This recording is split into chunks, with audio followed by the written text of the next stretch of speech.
What up? Hopefully I'm not muted anymore. Okay, no, I think I'm all right. So, streaming this to my channel and to Jacob's. Hopefully Jacob doesn't mind. I haven't talked to Jacob in a while. I really miss him. I saw he was on last night, but I had to go out and run an errand for my mama, and then by the time I got back, literally probably 2 minutes before I pulled in, he ended the stream. But he sat there a while waiting, so it's not his fault. But I wasn't able to catch him. But anyway, so I just thought I'd stream this to this channel. Hopefully you won't mind. Yeah, so it would probably just, other people watch this channel that don't watch mine too as well. But so this book, it's by Robert Kirk, The Secret Commonwealth of Elves, Fauns, and Fairies. So I read it probably like 3 or 4 years ago. And I heard it best described as metaphysics of fairyland. I think, if I remember right, I don't know all. Yeah, I don't know all the history of it. I thought it was written in like the 1600s or something. I mean, it's really old. And the reason I'm holding this up is because I purchased this off Amazon. It was really cheap. And if I were recommending it, I would recommend probably purchasing this one, because then I bought one for someone else, for my friend Cal once, and he said it was written in like old English style and was very archaic and hard to read.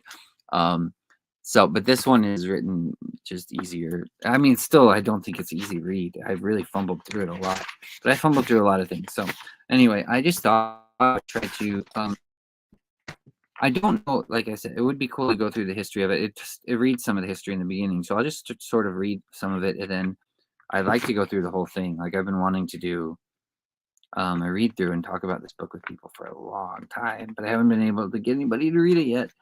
So I'm just going to read it myself, and then people can listen to me go through this. So I know it says the cover painting was painted in 1913. Cover image, fairies dancing by a waterfall. So even that's pretty old. But Robert Kirk was, this is a lot older than that. So it starts out, and it's a poem. I think there's 2 poems dedicated to her. It's a dedication. Then there's an introduction, and I'll probably, I'd really kind of like to skip all that, because I remember it being very long, but I'll probably read it all because it gives the history, I think, of Robert Kirk and everything. So anyway, let me get started. Dedication to Robert Louis Stevenson. Okay, so this isn't dedicated. Anyway. O Louis, you that like them mayst, ye fair fray kelpie, wraith and ghaist, and fairy dames, no unco-chaste, and haunted cell, among a heathen clan ye're placed, that kens na hell. Ye hae nae heather, peat nor birks, nae truth in your burnies lurks. There are nae bonny UP Kirks, an awful place. Nane kens the covenant o' works, fray that of grace. If you understand this, I get pieces of it. I'm just like, I don't speak this like, it's written so that you read it like a Scottish person. But whiles maybe to them you'll read blads o' the covenanting creed, and whiles their pagan wames you'll feed on halesome parich. I guess that's a parish, I guess. On halesome parish. And syne ye'll gar them learn a screed o' the shorter carriage. Yet they uncovenanted shavers hae rowly say o' clashin' clavers, o' gods and a eating auld wives' havers, but their delight. The voice de him that tells them quavers, just we fair fright. Sorry. I'm just gonna keep reading. Someone let me know if anything's like wrong too. If like there's something wrong with audio. I'm assuming it's fine. There's nobody even watching right now, so I'm not gonna worry about it. But hopefully things are, it's not just trash. I don't know. But anyways. And ye might tell, ayont the fame, they Highland clashes o'er O or hame. I don't know. To speak the truth, I take no shame to half believe them. And stamped we to Sitala's name, I don't know who that is, they'll receive them. And folk to come ayont the sea may hear the yowl of the banshee, and frae the water kelpie flee, ere a thing cease. And islands bairns may stolen be by the peace. Faith they might steal. I like this part a lot, and this is the end of it. Faith they might steal me, we ma will, and kenned I on a free hill, I'd lay me down there, snod and still, their land to win. For man, I've mainly had my fill o' this world's din. So then there's another poem, and this one's a lot easier to read and understand. This says, "The fairy minister in memory of the Reverend Robert Kirk," he was a reverend as well, "who went to his own herd and entered into the land of the people of peace in the year of grace 1692, and of age 52." So it's interesting, he was. This is just before the poem even starts, but so it was 1692 was when he died at the age of 52, and he went to for peace. And it's understood that he went to. I don't know that they even know that he died. Well, he fell over on the top of a fairy hill, and then it was later, I think, one of his family members received a vision of him saying he was trapped in fairyland or something like that. Anyway, I'll start this one. "People of peace, a peaceful man, well worthy of your love was he, who, while the roaring Gary ran, red with the lifeblood of a Dundee, while coats were turning, crowns were falling, wandered along his valley still, and heard your mystic voices calling from fairy knowe and haunted hill." I don't know if I said that right. "He heard, he saw, he knew too well the secrets of your fairy clan. You stole him from the haunted dell, who never more was seen of man. Now far from heaven and safe from hell, unknown of earth, he wanders free. Would that he might return and tell of his mysterious company. For we have tired the folk of peace. No more they tax our corn and oil. Their dances on the moorland cease. The brownie stints his wonted tale. No more shall any shepherd meet the ladies of the fairy clan, nor are their deathly kisses sweet on lips of any earthly man.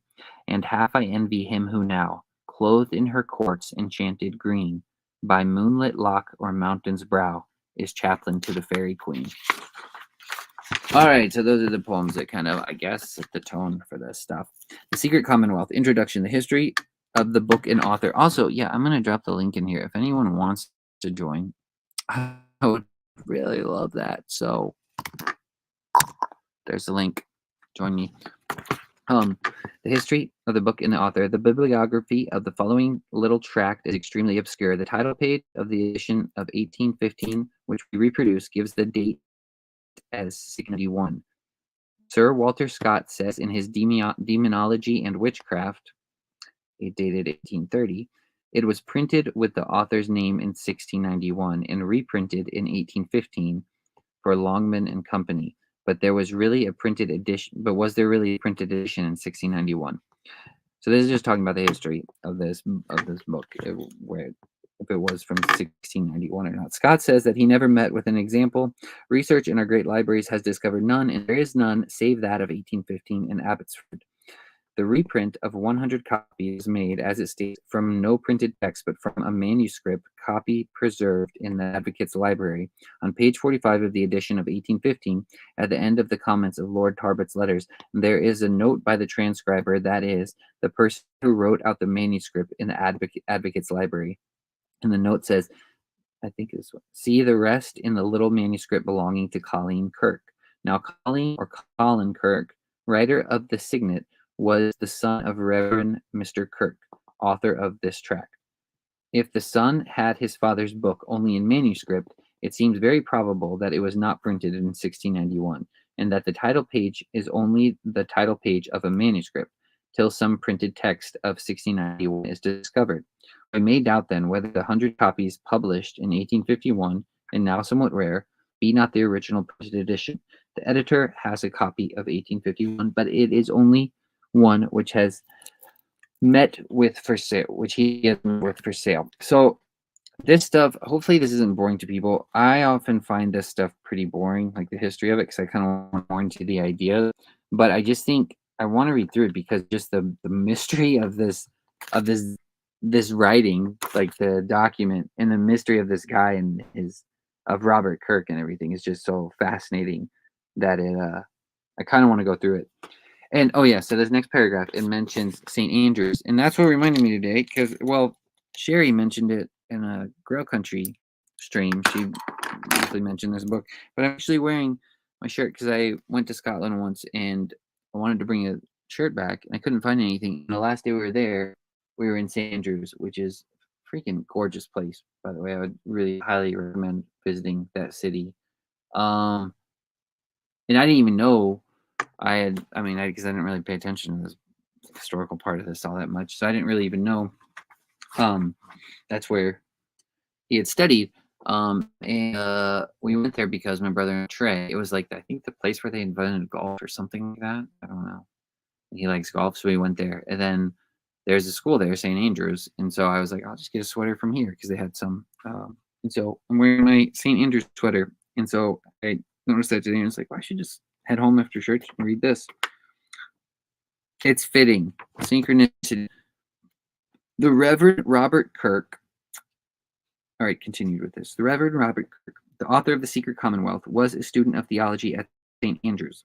His master's degree, however, he took at Edinburgh, however you want to say it.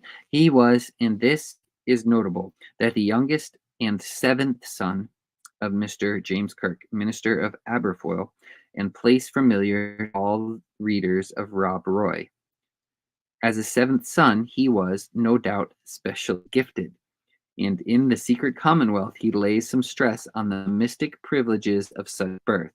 There may be some secret virtue in the womb of the parent, which increaseth until the seventh son be born, and decreaseth by the same degree afterwards. It would not surprise us if Mr. Kirk was less than the Reverend Robert Blair of St. Andrews, 1650 to 60.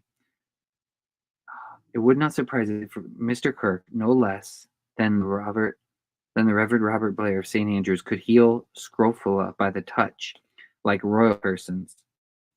Charles III in Italy, for example. See, that's what I mean. This stuff is fascinating. Like, I haven't heard any of this. I don't even know what scrofula is. It would surprise us if Robert Kirk could heal scrofula by the touch, like royal persons, Charles III in Italy, for example. As is well known to all, the House of Brunswick has no such powers. However this may have been, Mr. Kirk was probably drawn by his seventh sonship to a more careful study of physical phenomena than most of his brethren bestowed. Little is known of his life. He was minister originally of Balquhidder, whence, in 1685, he was transferred to Aberfoyle. This was no covenanting district, and there is no bigotry in Mr. Kirk's dissertation. He was employed on an Irish translation. Irish is in quotations. I don't know why that means. He was employed on an Irish translation of the Bible, and he published a Psalter in Gaelic, 1684. He married first Isabel, daughter of Sir Colin Campbell of Mochester, who died in 1680, and secondly, the daughter of Campbell of 40. This lady survived him. From his connection with Campbell's, we may misdoubt him for a Whig. From his connection with Campbell's, we may misdoubt him for a Whig. By his first wife, he had a son, Colin Kirk, W.S. By his second wife, a son who was minister of Dornoch. He died, if he did die, which is disputed, in 1692. That's what I mean. I want to read this because it's just so much fun. He died, if he died, which is disputed, in age 1692. Aged about 51, his tomb was inscribed Robertus Kirk. I can't read that. It looks like Latin. Linguae hiberne lumen. I don't know. The tomb in Scott's time was to be seen in the cast end of the churchyard of Aberfoyle, but the ashes of Mr. Kirk are not there. His successor, the Reverend Dr. Graham, Graham, I guess, the Reverend Dr. Graham, in his sketches of picturesque scenery, informs us that as Mr. Kirk was walking on a dunshee or a fairy hill in his neighborhood, he sunk down in a swoon, which was taken for death. After the ceremony of a seeming funeral, writes Scott, the form of Reverend Robert Kirk appeared to a relation and commanded him to go to Graham of Ducray. Say to Ducray, who is my cousin as well as your own, that I am not dead, but a captive in fairy, and only one chance remains for my liberation. When the posthumous, I wish I had Cal with me to help me do this. Hop in here, Matthew. How's it going? Thanks for tuning in. When the posthumous, I don't know how to say this.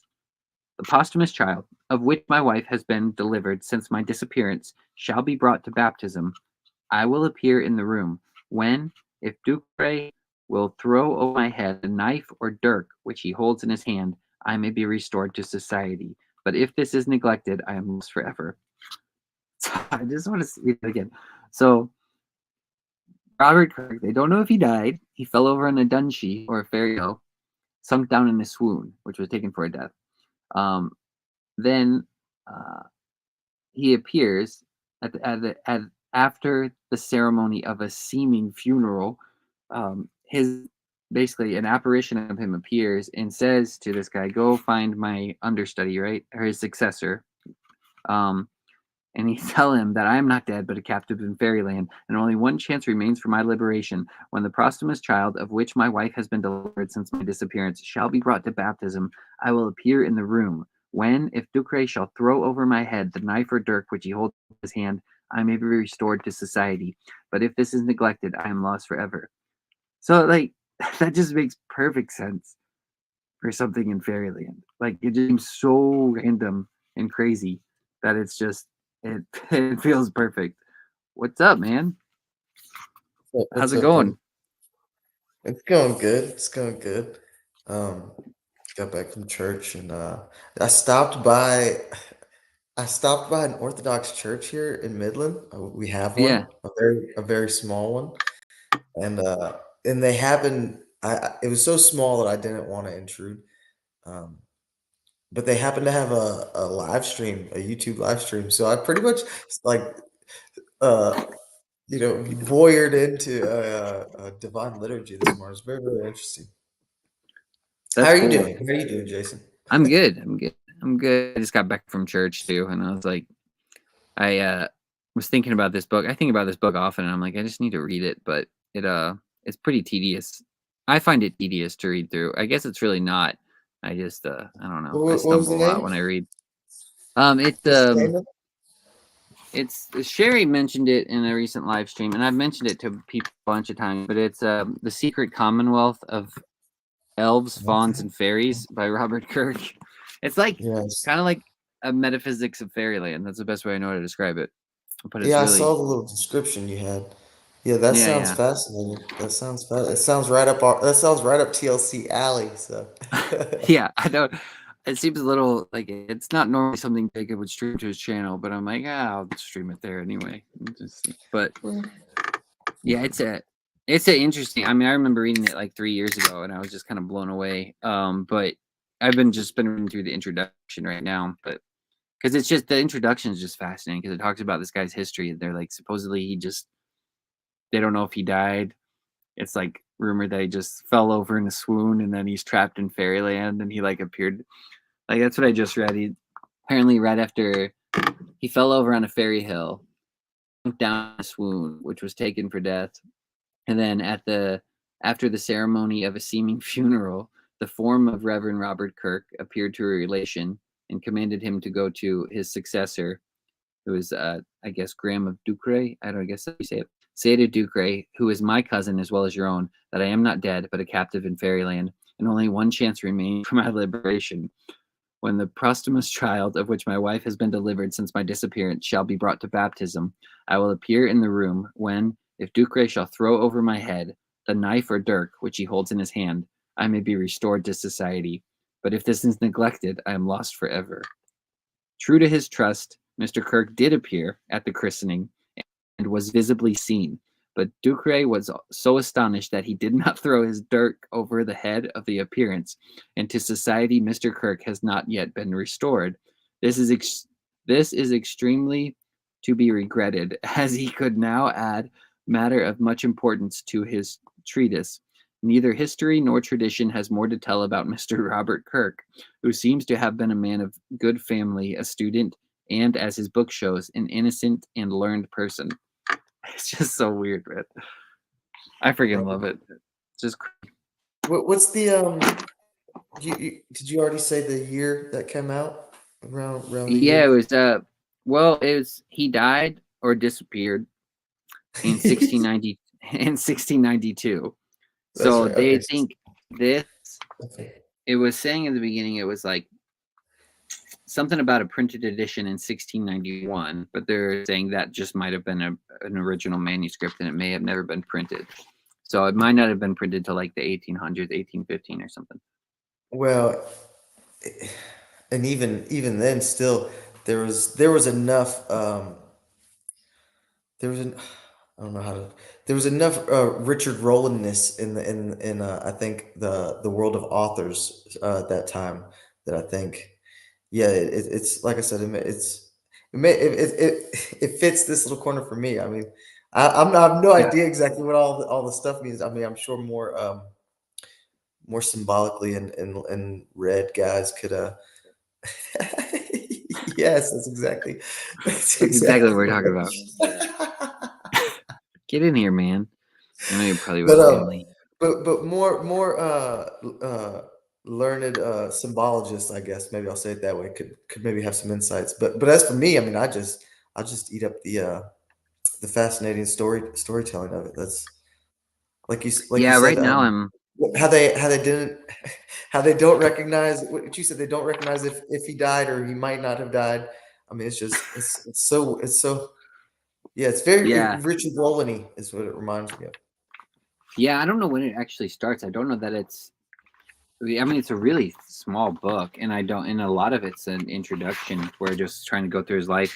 So I wanted to get into the ideas it puts forth, but actually I might almost be done. I don't know. Because now it says part two, the secret Commonwealth, but then it still sounds uh like an introduction, like it's talking about his life. It doesn't sound like something he wrote, but it's just really interesting. Well, a secret commonwealth is even just a fascinating notion of like Yeah, the I mean where my intuition went was like that that mystical realm that fairy tale realm that we are allowed to go to, it kind of also reminds me of the DMT machine elf things, but wherever that can be, it can be like this secret commonwealth, right? It can be yeah, this safe, kind of undisclosed, unless you have the right hints, the right ways of it, conversing, the right rituals. Then it opens up a commonwealth, which is like this. I mean, a commonwealth is a, yeah, is a, is a state for the common good, right? It's kind of as plain as day there. yeah. I'm right with you. I love the yeah, I love the language and the yeah, just that state in the secret Commonwealth of the elves, fauns, and fairies. I would But I say, go ahead. no, you go. What were you gonna say? Well, I was gonna say the only other kind of place my brain goes with this stuff is, and it kind of gets more controversial, I believe. I don't necessarily want to either of us want to have that kind of conversation. Was like where does this where where and why? It's kind of the question of right. It kind of lines up with the question of why does everybody see the machine elves? Like why are the elves there? And I think there's different like cultural. I think there's been answers that gesture towards like different cultural aspects and different just different stories that hang around and like kind of the subconscious of where these fictional characters play. But it it it just yeah it just takes my brain of like where are these creatures coming from, where do these critters come from, is there any kind of, because here is the other weird one would be, are there any cross cultural you know landing spots for different like mythical stories. Because this is where one of my favorite books I read was this book, The Delight Makers, and I don't think I finished it, but basically it was this. Uh, I think European, maybe American author, but he was just fascinated with this Native American culture in Southwest America, and so he just got enculturated, got as knowledgeable as he could, and he wrote a book about it. He wrote a story like a fairy tale. He wrote a little story about it, and so just yeah, it just that's kind of where my brain goes on just trying to push the conversation forward. But like I said, you can touch weird third rails there when people start talking about their culture and stuff. So Yeah, yeah. Well, I think that's. I mean, I don't know. It's really, yeah, it is really interesting, and especially how that ties together too. I think that's kind of how Sherry was referencing it in the live stream too. Is like there's a um how all this stuff relates to culture as well, and like the the spirits of a land and things like that. yes, And that's that. I mean, that's really interesting. I don't know how you necessarily don't believe in that because even if you, well, fairies something akin, I don't think they necessarily are thought of as nature spirits. I think they're kind of maybe akin to that a little bit. But then it's like that's the case. Different landscapes have different spirits than you would think. But the one part that I thought was interesting, it's actually in the Chad the alcoholic mentions it a lot. The story of the demoniac, when Jesus is casting out the spirits out of that okay. guy, but they beg Jesus to not send them out of the region. And I always thought that was kind of interesting. Like there's a weird like they want to stay in that place, like in that same area or that same culture. But I don't know, all that stuff is really fascinating to me too, even with the idea There's of like a different cultures and locality there. different and the different space and location and everything. Because even people have talked about supposedly the Appalachian Mountains were at once connected to the same like mountain chain over in Ireland or something before this. I don't know. I Wow. don't know if that's true or not. And so that's why, Yeah, but but even I still, get the idea. yeah, but even if it's not, I think a lot of the Irish and Scottish people settled in the Appalachian Mountains because they were used to the highlands. And so they were like, here's this mountain land where you can't farm as well. Take me Irish right people back suck, home. go there. 'Cause nobody liked the Irish. They were like, "We'll take Right. it." Yeah, so Yeah. that's what I heard. I don't know if that's true, but then even that's the case, then they kind of, brought their culture with them, and then that, set a place there. Because 'Cause I've heard that, the Appalachian area feels a little bit more kind of you kinda get that vibe a little more with, fairylandish stuff, but I don't but probably not anything like over in Ireland or whatever, Oh man, but it's even like still, yeah, all that stage, I still think, like, even what you're talking about, there's a Commonwealth of all of it that even runs, I think, beyond that. Because even, like, you're talking about the machine elves that almost everybody experiences across all cultures, it's like, it doesn't really matter where you're from with that, you go to a certain space and it's like, this is I don't know, that, and everybody that, sees the same mo- thing, it's weird. yeah, that molecule just gives you that output. It's very interesting. Yeah. Well, and the other thing I was going to say too is with Ireland. I mean, there's not a more kind of mystical people or place, right? I think they have as many enchanted or what do they call them? Sacred sites as kind of think maybe Yeah, it's per yeah. capita, maybe it's per capita, but yeah, it's so that makes sense too, right? That they would want to they would want to lubricate and be able to access that secret commonwealth, no matter Yeah, where they yeah. are. Try and find a like kind of landmark spirits, whatever the case may be, that can kind of orient them back Yeah, towards that. yeah. I mean, It's that's well, I with mean, the it's Scotch interesting Irish to thing, right? The Scotch Irish Southern redneck thing is, um, that's yeah. big. I got a lot of Scotch Irish blood in me. Yeah, I think that's how nice. you get red hair as an Italian. Yeah, yeah. Yeah, I mean, it is really interesting too, the idea of sacred place is really interesting, and I think I hear a lot you don't I haven't heard of as many fairy stories happening in cities per se. Sometimes you weirdly hear of, like, strange stuff happening in churches, kind of like this with the baptism. It's like I've heard that's actually a common thing. Is like at baptisms or at different stages in life, there's weird things happening. But yeah, the idea of sacred places, it's like, there's ideas of like fairy hills and fairy trees and all that stuff. It's kind of, I don't know, see sacred places in nature, things like that. I don't know, but I can read more if you want and see what you Yeah, think. please. I'd love to hear your thoughts on it. All right, okay. So this, I guess, this is, well, it says part 2, I guess, the Secret Commonwealth. The tract of which the reader now knows the history is a little volume of somewhat singular character, written in 1691 by the Reverend Robert Kirk, minister of Aberfoyle. It is a kind of metaphysics of the fairy world.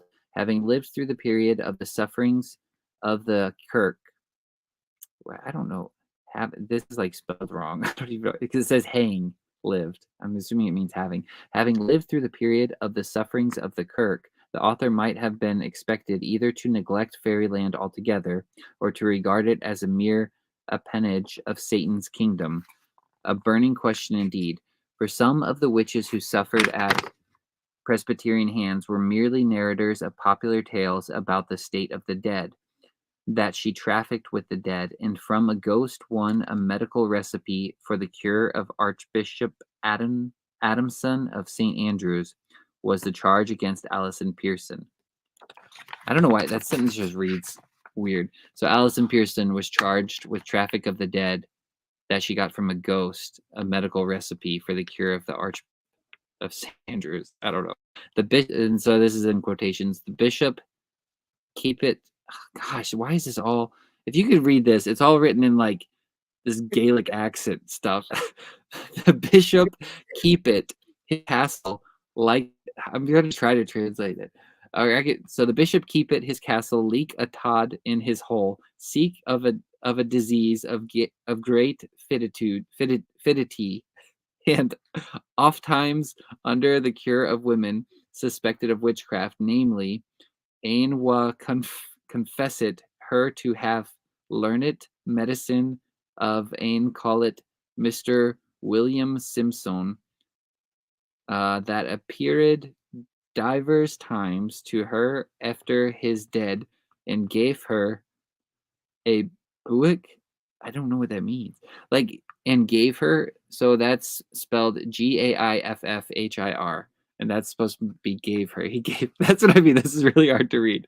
And gave her a buick. She was executed in Edinburgh for a witch.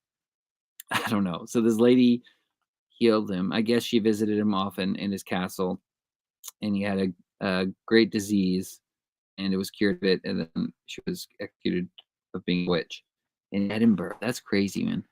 It's crazy because I've been there now, and now thinking like that. I've been at the city and everything. Yeah, the archbishop, like other witches, had a familiar in the form of a hare, which one ran before him down the street. These were the beliefs of men of learning, like James, the nephew and companion of Andrew Melville. Even in our author's own time, Archbishop Sharp was accused of entertaining the muckle black deal. Yeah, I don't know what that is. And his study at midnight of being levitated and dancing in the air. The last feat, creditable to a saint or Neoplatonist like Plotinus, was reckoned for sin to Archbishop Sharp, as may be read in Wadros and Electa. Thus all fairydom was commonly looked on as under the same guilt as witchcraft. Yet Mr. Kirk of Aberfoyle, living among Celtic people, treats the land of fairy as a mere fact in nature, a world with its own laws, which he investigates without fear of the accuser of the brethren. We may thus regard him even more than Woodrow as an early student in folklore and in physical research, topics which run into each other, and he shows nothing of the usual persecuting disposition, nor again is Mr. Kirk like Glanville and Henry Moore. He does not, save in his title page or in one brief passage, make superstitious creeds or physical phenomena into arguments and proofs against modern Sadducees. Firm in his belief, he treats his matter in a scientific spirit, as if he were dealing with generally recognized physical phenomena. So I don't know, you got any comments on that paragraph? pretty chunky. Yeah, I like that he said he accesses it with no fear, like he goes to the fairy world. Anyways, yeah, just bits and pieces. But I mean, unless you got Yeah. something special, no, I don't have much I don't know. special. It's weird. I know. Do you know anything about? Because I know you know a lot about Vervaeke and the. Is he a Neoplatonist? Yes. Oh, yes, yes, he did. There was a Because Plotinus reference. That is right. yeah, it said something like this one guy, this Archbishop Sharp, was accused of entertaining the Muckle Black Deal. I guess Deil. I don't know what that is. It's just in quotations, and then it says he I guess at midnight he would levitate and dance in the air, and it's that feat, levitating, dancing in the air, was creditable to a saint or a Neoplatonist like Plotinus.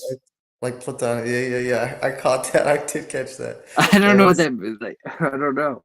So did we're I have no idea what that means. That's well, really it's strange. I think what it is it's touching on the mystical nature of where Neoplatonism was able to get to, right? It's very much like the what I remember when I was first getting into the Buddhist stuff was, that these gurus out there could levitate, they could float, they could do all these different things. They had these Yeah. magical powers. So that's where it reminds me of. But yeah, that is great. And by the way, the Neoplatonists of all Neoplatonists, Plotinus, it's so Yeah, funny. yeah. I know. Get Yeah. right to the headmaster there. So Yeah. It's kind of funny. All right, well, I'll read the next passage. Let's see. Our study of Mr. Kirk's little tractate must have a double aspect. It must be an essay partly on folklore, on popular beliefs, the relation to similar beliefs in other parts of the world, and the residuum of fact, preserved by tradition which they maintain. On the other hand, as mental phenomena are in question, such things as premonitions, hallucinations, abnormal or unusual experiences generally, a criticism of Mr. Kirk must verge on physical research. The society organized for that difficult subject certainly takes a vast deal of trouble about all manner of odd reports and strange visions. It transfers thoughts of no value at a great expense of time and a serious hard work. Wait, it transfers thoughts of no value at a great expense of time and of serious hard work. But as far as the writer had read the Society's proceedings, it takes no keep, as Mallory says, of these affairs in their historical aspect. Whatever hallucination, or illusion, or imposture, or the subliminal self can do today has always been done among peoples in every degree of civilization. An historical study of the topic, as contained in trials for witchcraft, in the reports of travelers and missionaries, in the works of the 7th century Platonists, Moore, Glanville, Sinclair, and others, and in the rare tracts such as The Devil in Glenluce, I guess how you say it, and The Just Devil of Woodstock, not to mention Lavater, Whereas, I can't say that name, Thyrius, Reginald Scott, and so on, as is necessary, the psychologist as the folklorist.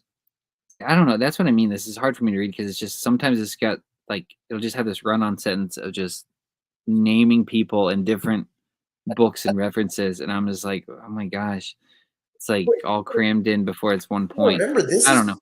this is before so much of like our obviously, I mean, this is gonna sound just stupid, but this is way before so much like modern media and mediums. It's like you gotta throw yourself back into the or this That's what I true. try to do. You gotta throw That's yourself back into like 1840, whatever that's true. That's was true. printed, and it's like, yeah, man, they want, this. It's just gonna be there's gonna be a lot of different deliveries of. I'll say Yeah, they want you to know they've done their research. Yeah, that's true. that. As is stated in Wikipedia. That's what I just put. Anyway, let's see. If there be an element of fact, modern hypnotic experiments, a matter on which I have really no opinion, it is plain that old magic and witchcraft are not mere illusions, or not commonplace illusions. The subliminal self has his stroke in these affairs. Assuredly, the psychologist should have an historical department. The evidence which they would find is, of course, uh, vitiated.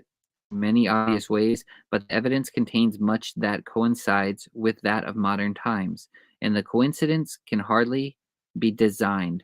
That is to say, the old Highland seers had no design of abetting modern inquiry. It may be, however, that their methods and ideas have been traditionally handed down to modern sensitives and mediums. At all events, here is a historical chapter, if it be but a chapter in the history of human error. These wide and multifarious topics can only be touched on lightly in this essay. The author will be content if he directs the attention of students with more leisure and a better library of diablerie to this matter. But first we glance at the secret Commonwealth as folklorist. So I don't know. That's that paragraph. Want me to keep going? I Yeah, keep yeah, going. yeah, All yeah. right. All right. All right. Let me know if you get bored or something. All right. So this is part Oh, 3. This says part the subterranean inhabitant. Mr. Kirk's first chapter of the subterranean inhabitants naturally suggests the recent speculations of Mr. Ritchie. The gist of Mr. MacRitchie's testimony of tradition is that there once was a race of earth dwellers in this island, that their artificial caves still exist, that this people survive in popular memory as the legendary fiends, and as pecks of popular tales, in which they are regarded as dwarfs. The pecks were unco wee bodies, but terrible strange. This is in quotations. The pecks were unco wee bodies, but terrible strange. Here, then, it might be thought that we have the origin of fairy beliefs. There really was, on this showing, a dwarf race who actually did live in the fairy hills or hows, now commonly looked on as sepulchral monuments. Sepulchral? I can never say that word, monuments. I don't know why I have such a hard time. Um, there is much in Mr. MacRitchie's theory which does not commend itself to me. The modern legends of Pecks as builders of Glasgow Cathedral, for example, do not appear to prove such a late revival of a race known as Picts, but they are on a level of the old Greek belief that the Cyclops built Mycenae. I don't know how to pronounce that. Granting, for sake of discussion, that there were still Picts or Pecks in Galloway when Glasgow Cathedral was built in the 12th century, these wild Galloway men, scourges of the English border, were the very last people to be employed as masons. The truth is that the recent Scotch have entirely forgotten the ages of medieval art. Accustomed to the ill-built barns of a robbed and stinted kirk, they looked on the cathedral as no work of ordinary human beings. It was a creation of the Pecks, as Mycenae and Tyrans of the mighty walls were creations of the Cyclops.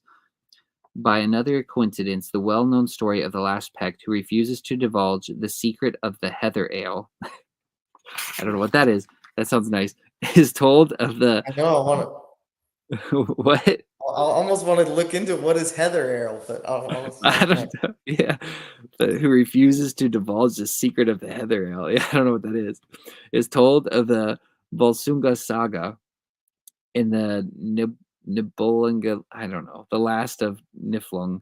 Again, the breaking of the iron, which he takes for a human arm by the last Pect, is a tale current to the Dracos in modern Greece. I don't know I don't know what that means. I cannot believe that the historical Picts were the set of a half-naked dwarvish savages, hairy men living underground. These are the topics of Sir Arthur Wardour and Monkbarns. Mr. W. F. Skene may have said to have put the historic Picts in their proper place as the ancestors of the Highlanders. The Pect of the legend answers to the Dracos that the Cyclops.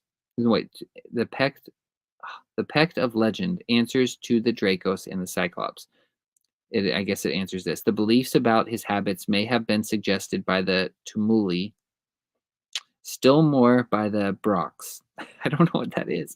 It seems less probable that they represent in historical memory. As to the Irish fiends, the topic can only be discussed by Celtic scholars, but it does not follow, because the leader of the fiends seemed a dwarf among giants, that therefore his people were a dwarfish race. The story proves no more than Gulliver's travels. Okay. Once more, we often read sagas of a hero like Gator who opens a how, has conflict with a Borrowite, as Mr. Morris calls the How Dweller, and wins gold and weapons. But the dweller in the How is often merely the able bodied ghost of the Norseman, a known and named character who is buried there. He is not a Pecht. Thus, as it seems to me, the Scotch and Celts possessed a theory of a legendary people, as did the Greeks.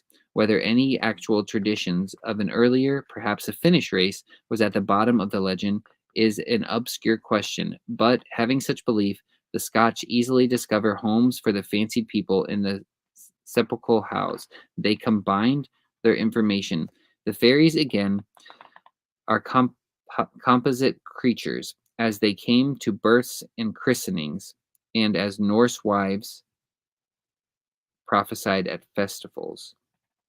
I don't know. Mr. MacRitchie combines his own information. The wise wife is a Finn woman, and the Finn and fairy um, amalgamate. I don't know. That's what man, I'm such a terrible reader. All right.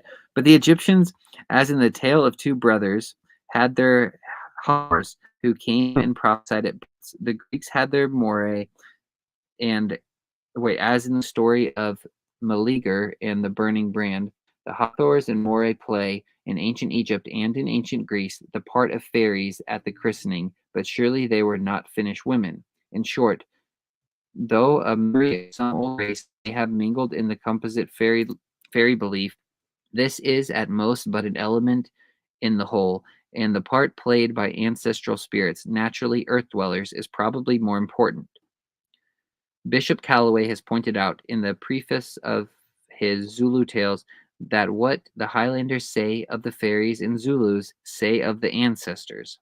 In many ways, as when persons carried off to fairyland meet relations or friends lately deceased, who warn them, as Persephone and Steenie Steenson were warned, not to to eat no food in this place. Fairyland is clearly a memory of the pre-Christian Hades. There are other elements in the complex mass of fairy tradition, but Chaucer knew the fairy queen Proserpina, as Champion calls her, and it is plain that in very fact the dread Persephone, the queen over death and the dead, had dwindled into the lady who borrows Tamlane in the ballad. Indeed, Kirk mentions, but does not approve of this explanation, that those subterranean people are departed souls. Now, as was said, the dead are dwellers under the earth. The worshippers of the worshippers of Demeter beat the earth with wands. So does Zulu sorcerer when he appeals to the ancestors. And a MacDonald and Moidart, being pressed for his rent, beat the earth and cried aloud to his dead chief, Simon, hear me. You are always good to me. Any thoughts on that? It's good. I mean, it's it's Did great. that even make I sense? liked. What did he say? I liked where he touched on the fairyland is the pre-Christian Hades. Hades, which was Yeah. very interesting. That very much Yeah. struck me.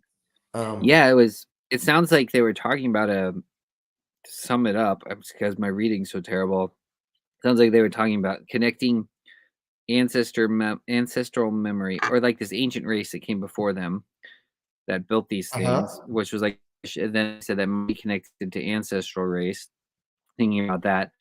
Then they kind of moved into the dead who were before you, in this fairyland being a place for, yeah, like Sheol or something like that, where the dead dwell. And the queen of fairyland, Queen Proserpina, which is the dread Persephone, queen over the dead, which is, yeah, I the did Greek. Google that Heather Ale thing, just while you Yeah, were what's it going, and say? it's a real. Well, I mean, it's got plenty. It's got too much to say. I was just going to tell you, it's a real deal.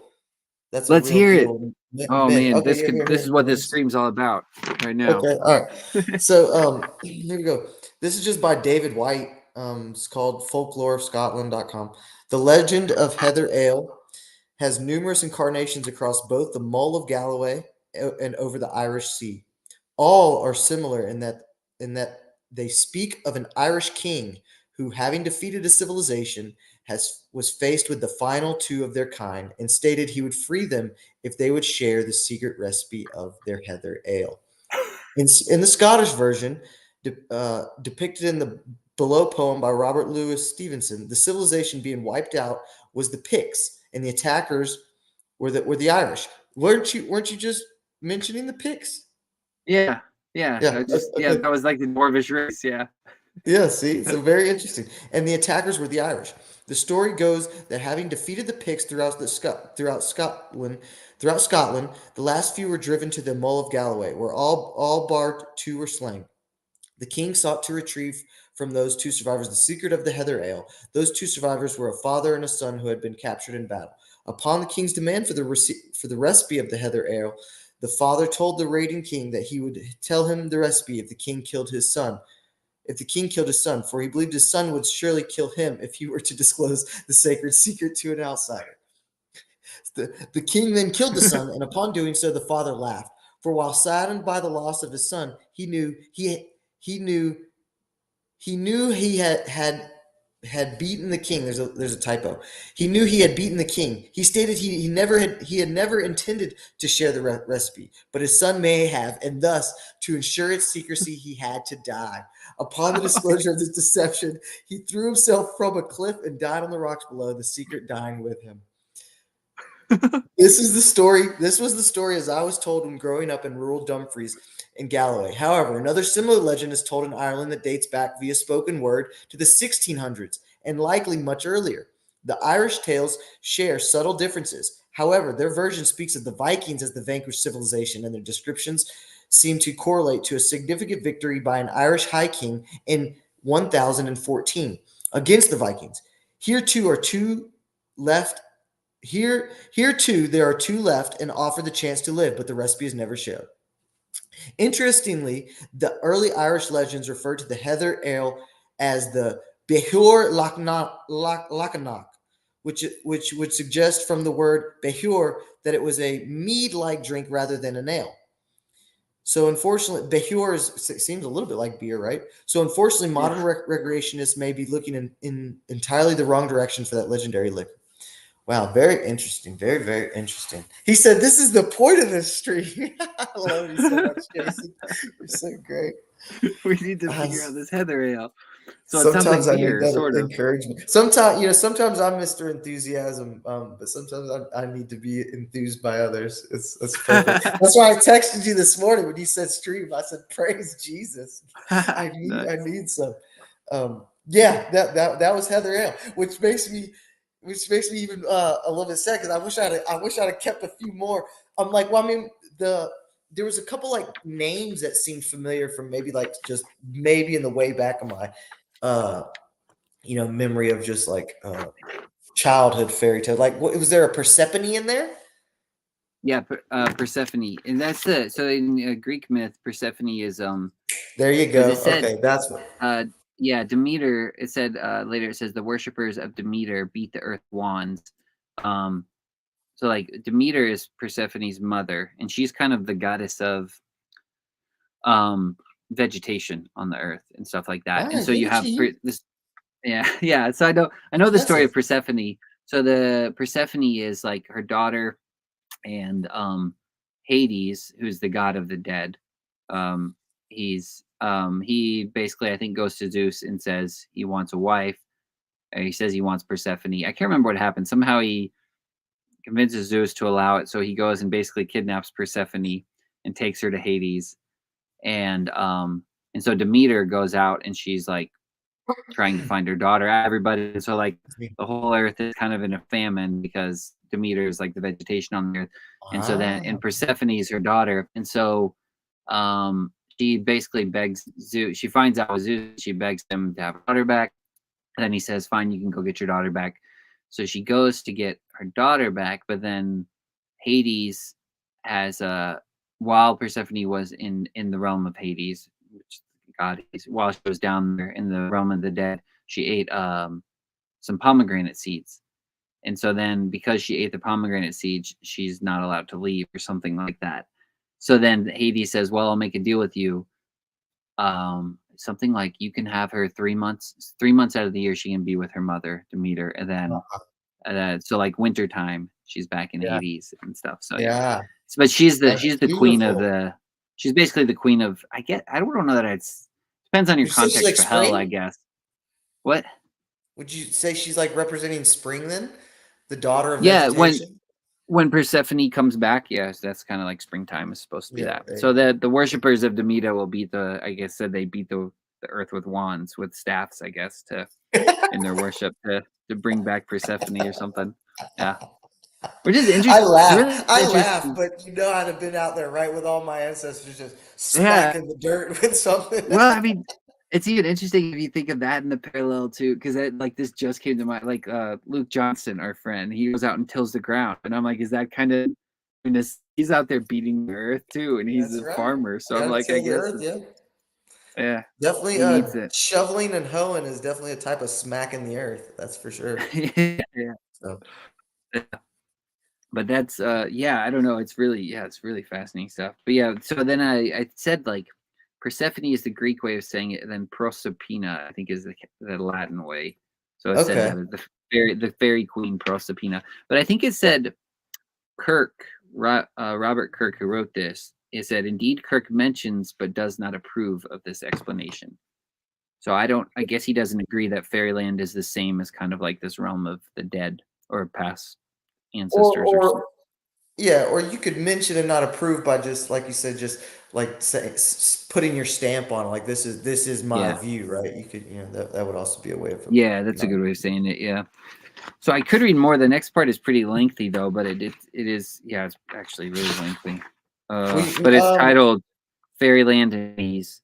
So but I mean, I could read more, I could say that till next time because I kinda wanted to ask you some questions too, but Yeah, well, this is kind of bad spot because I was gonna go on a jog. I mean, maybe we could do another one and okay, jump back onto that section. I mean, here's the other thing okay, that if you want to just continue on, Jason, I'll listen, but I gotta go okay. catch the sunlight. This Floridian Okay, missing the sun. I'll probably keep reading then. Yeah, yeah, Okay. but yeah, I wanted to ask you next time though if you want to think about more the thing you said about Elijah and the mountain transfiguration, all that stuff. I wanted to pick your brain about that Yes, because I know you yes, have yes. I some still insight. haven't So really got to talk to yeah, anybody about that. I almost I brought it know. up to my priest this morning, but I didn't. Really? Yeah, because he's the one that put it in my mind. But yeah, Yeah. Well, next I've been time, or sprinkling it out. if you ever do want to do a stream yourself and fire one up, you're more than welcome. Yeah, And then if I for can sure. join I you, got your like number. if you want. But I want to. Yeah. Okay. But yeah. Anyways, have a good day, man. Thanks for hopping on. All right. All right, buddy. I see ya.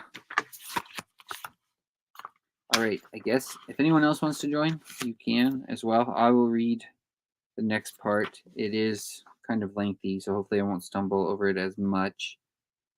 Probably will. Looks pretty long. This is part 4. Fairies and Hades. Thus, to my mind at least, the subterranean inhabitants of Mr. Kirk's book are not so much a traditional recollection of a real dwarfish race living underground as a lingering memory of the Chthonian beings, the ancestors. A good case in point is that of Bessie Dunlop of Dalry in Ayrshire, tried on 8th of November 1576 for witchcraft. All right, I'm going to pause here for a second. So I think this is maybe saying that Mr. Kirk just didn't put his stamp of approval on the dwarfish race. But he did, but he might have been more inclined to think it was the lingering memory of the ancestors. So I don't know.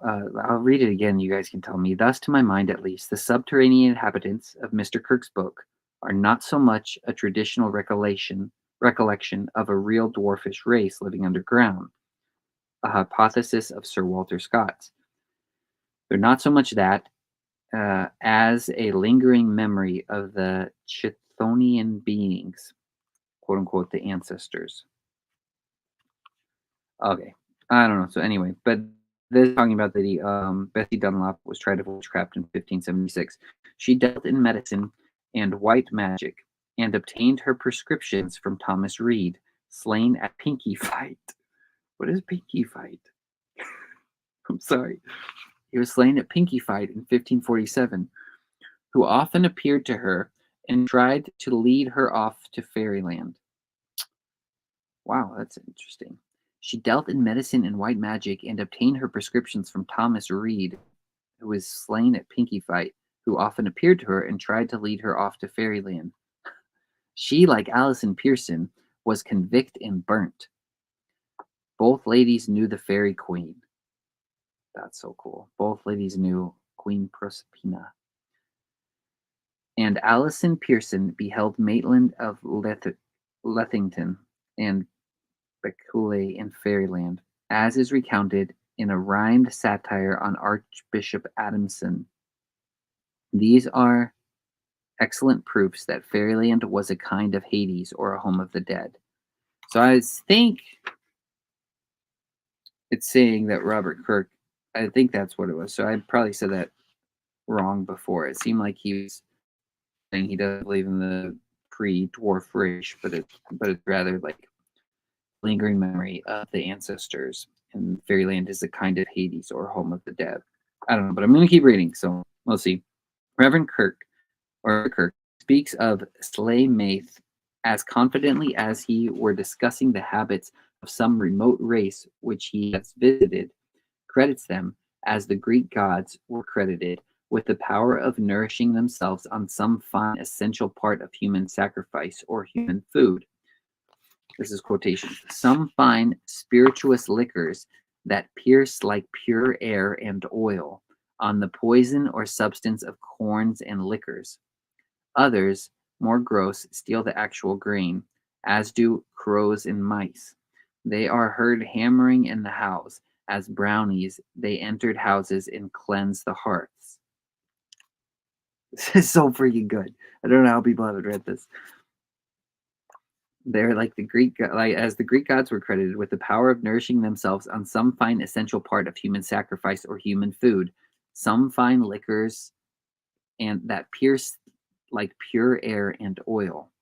And those are both capitalized for some reason. Pure air is capitalized and oil is capitalized.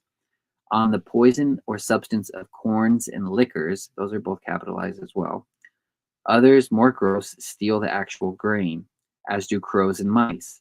They are heard hammering in the house like as brownies. They entered houses and cleansed the hearts.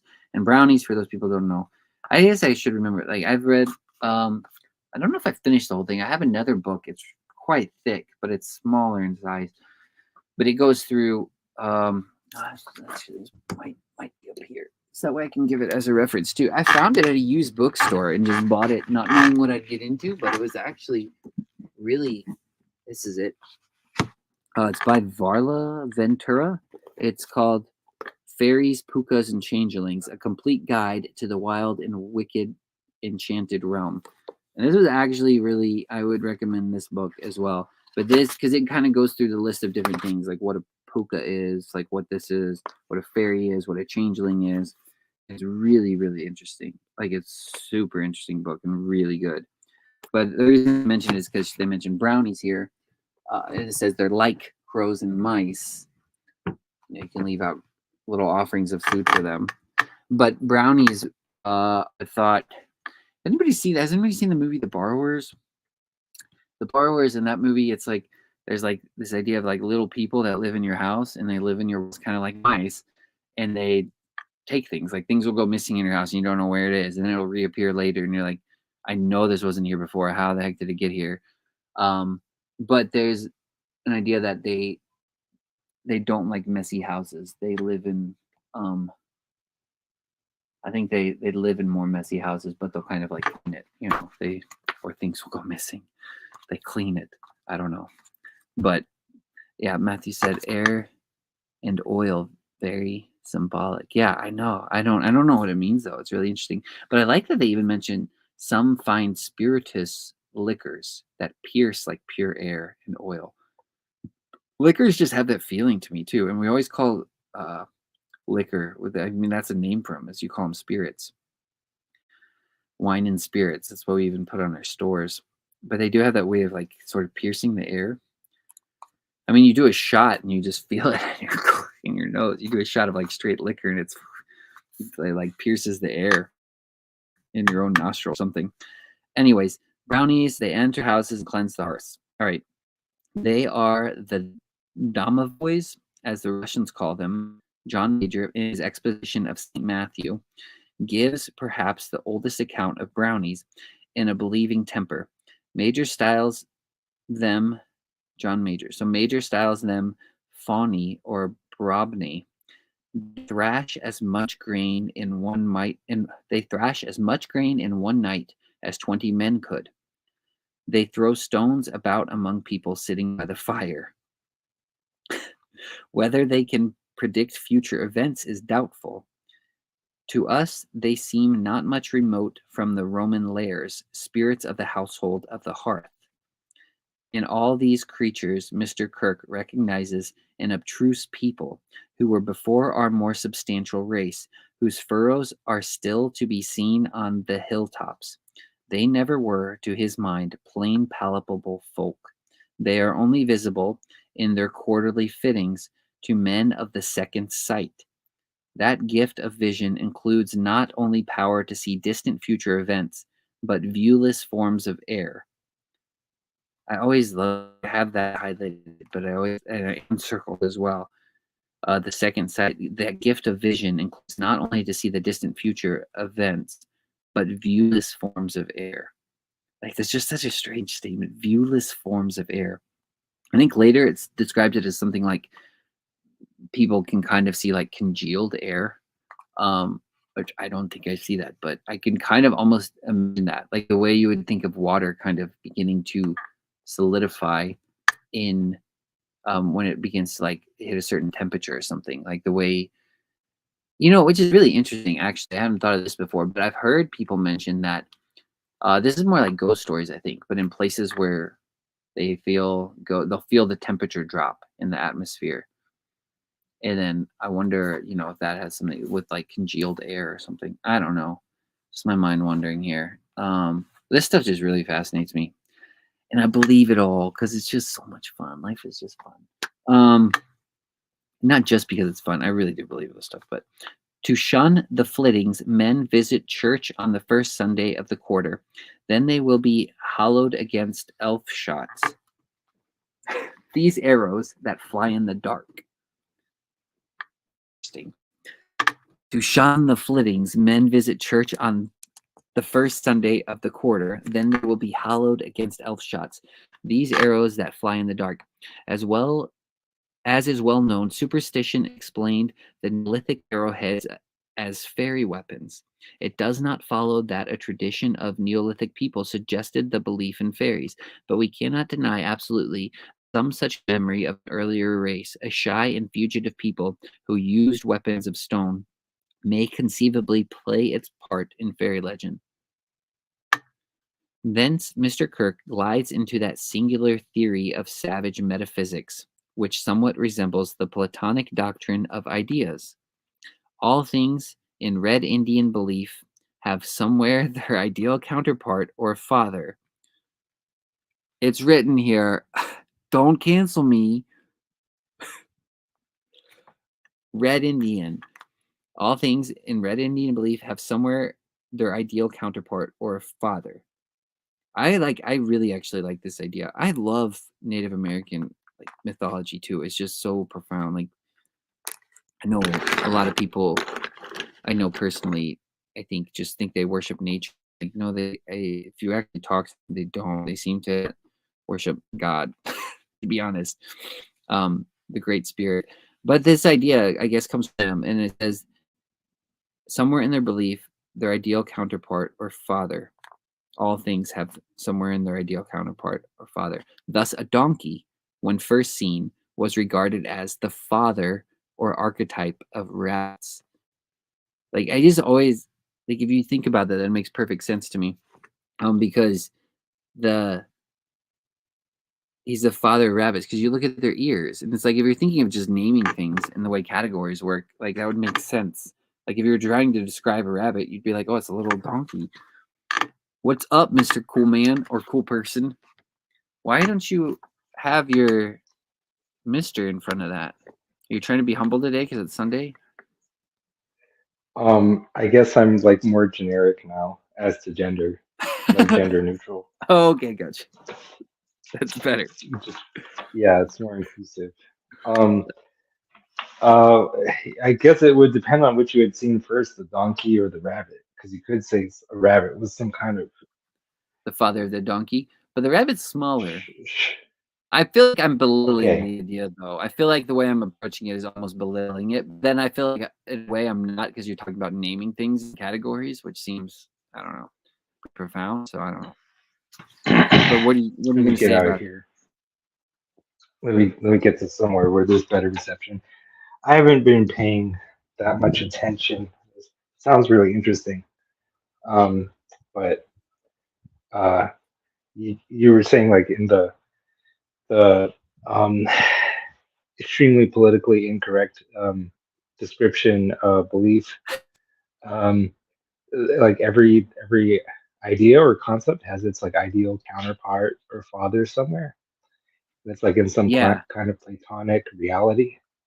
yeah. It says the Native Americans believe that all things have somewhere their ideal counterpart or father, which I guess would kind of be like an archetype. The idea of having an archetype, because then it says the donkey, when first seen, was regarded as the father or archetype of rabbits. Then it says, now the second sighted, behold that behold the double man or doppelganger, astral body, wraith, or what you will of a living person, and that is merely his counterpart in the abstruse world. So, like, they could, someone with the second sight, I guess, could look at a person, and when they see that person, they behold their double man or doppelganger, their astral body, their wraith, and he says, or what you will, like whatever you want to call it, of a living person, and that is merely his counterpart in the abstruse world. Later, he talks about, I don't know where he's kind of first getting the idea, but he talks about a co-walker and that kind of being like your higher self, I think, that walks alongside with you, Okay. something like your guardian angel. I don't know if that's kind of the same idea here. Like you have an archetypal Yeah. you. Well, it's almost like, if eternity is all times, then it's like some version of you is there now. If like you're in eternity at all, which you are. Yeah, yeah. Um, and because is it really is it would be some kind of like weird feedback mechanism like between time and eternity that was just like convolved beyond all belief, like a strange loop, like an Escher staircase, eternity proper being the relationship between time and eternity. It's like super meta and stuff. But anyway, Yeah. it's well, they're choosing to see certain things as like derived from more fundamental concepts or things, and that's an interesting kind of metaphysical decision. Um, Tell me more about that. What do you mean? well, give me more examples like what you were talking about. The rabbit is derived from a donkey. It said. Yeah, I think it was saying like the donkey is the father of or archetype of the rabbits. So it seems to me like it's kind of has this idea of like the rabbits are if I'm getting this right, and I could be wrong, there's like and then he because the thing he says afterwards about the second side of being able to see the double man or the doppelganger seems to me like he's kind of saying rabbit, and then you donkey, and you think the rabbit is trying to grow in the image of the donkey or something. It's like that is its higher self is going to become. I guess you could kind of see that the way they both kick, the way their ears are, um, and so like you're like the rabbit is striving to become the donkey in a lot of ways or something like that. I don't know if that's what it's getting at. That's my best guess, but and so I guess you could look at things in nature and even see that it's kind of like nature. It seems like a, but I don't know. Maybe that's way more profound than I feel like. That's what I mean. I feel like the way I'm talking about it, I'm almost like belittling the idea. I'm gonna Well, are they grab some belittling more the headphones. I'm rabbit listening. in some measure by just viewing it as some kind of diminutive donkey, like donkey light? Like it doesn't have a primary identity of its own. It I don't know. Yeah, I get your point. I don't know if, but that's what I mean. I don't know if that's what it's saying or if that's just what I'm kind of reading into the. I'm probably reading that into the text or into the belief of the Native American people because I don't know that they believed that. What are your boundaries with fairies, Jason? What? If a fairy came, what are your boundaries with fairies, Jason? We're getting into this. If a If a fairy, if a fairy, fairy came up to you and he had a charcuterie board and he offered you some, would you eat any of his food? wouldst thou like to live deliciously? um, no, I guess you get. That's the idea. You get in fairyland, right? Not supposed to eat food from fairies. That's like a common. I think that's pretty well known with people that have like are that really really common thing is like you don't eat food from fairyland or you will be stuck in fairyland. Yeah, I might do it but because what if he offered it to you with the right intention though? I might do it. I don't know because there's this like I read the very poem in the beginning. I'd lay me down there, snot and still, their land to win. For men, I've basically had my fill of this world's din. I'm like, part of me is just like, gosh, this world is it's enough. Just give me that fairy food. Let's go. Yeah, a lot of people have felt that way. I'm just kidding. But I'm just yeah. the snares of fairyland are to take you to the end of yourself. They're to produce despair. They're to cause. They're the point is to motivate you to negate yourself because you're the only person who can really do that. But that's what the fairies want somehow. They want to trap you. Yeah, I guess because they hate you. I don't know. Yeah, it's really interesting because I feel like a lot of at least everything you're saying, at least in a lot of folklore, that works. Like that seems to be the case. Because I know a lot of people will say like, you don't mess around with fairies. Like you don't like if you see one, it's best not to engage in them because they will. You don't ever want to make a deal with a fairy. That's for sure. You don't ever want to do stuff like that. There's a way because you will get trapped. There's this. It's a BB 3-part series. I guess it's kind of a TV show. I don't really know. It's based off a book, Jonathan Strange and Dr. Norrell. It's the same author that wrote that book that Luke Thompson quotes all the time, Paranasi, or right? Paranasi, I think. But she wrote this other book, and you can watch the show. It's an amazing show. But one of the guys makes a deal with a fairy, and it just like at first you get what you want, and then it just keeps getting worse and worse, and you basically get entrapped in this. Yeah. It's kind of, it's kind of the same idea of, I guess, making a deal with the devil or something. Like you don't want to get wrapped in that. But there's the other thing too is like there's a fairy ball, and this is, I think, an idea too. It's like this: you get trapped in a fairy ball. It's basically you're in a dance. You're in an eternal dance, and you're just dancing in a circle. You're just dancing and dancing, and you can't stop. And at first it's fun, because you're at this great ball. It's a dance. It's fun. And then it's just like, when will this stop? And you just dance and dance and dance and just like, and you get tired and you can't stop. You're just stuck dancing for eternity in a circle. Yeah. I'm just like, that sounds so accurate. That's what I mean with these stories. It's just like you read this stuff and you're just like, if you really pause and think about it, you're just like, sounds spot on. I don't know how else you would describe this. That's like Labyrinth. Is it? The movie. I still haven't seen that. Pan's Labyrinth? Oh, okay. No, just Labyrinth. Oh, David Bowie's Labyrinth. Oh, I have seen that. I think once, a long time ago. Yeah. I don't remember a whole lot of it. I know there's a big long maze in that though. But I don't know. Do you want me to keep reading? I can get through this part. Or do you want to just chill and talk? No, you can keep reading if you want. Could put a pin in it. Okay, thanks. Somebody needed to correct all your mispronunciations earlier, but I was indisposed. Still am, but Were you in the bathroom? I pee really quick. Do you want to monologue for a second while I pee? Not really in a fit state to monologue right now. I can recite poetry. That's about okay. Yeah, you got any William Blake?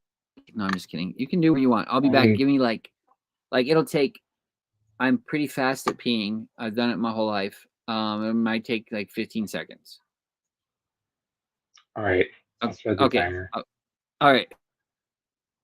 Tiger, tiger, burning bright in the forest of the night.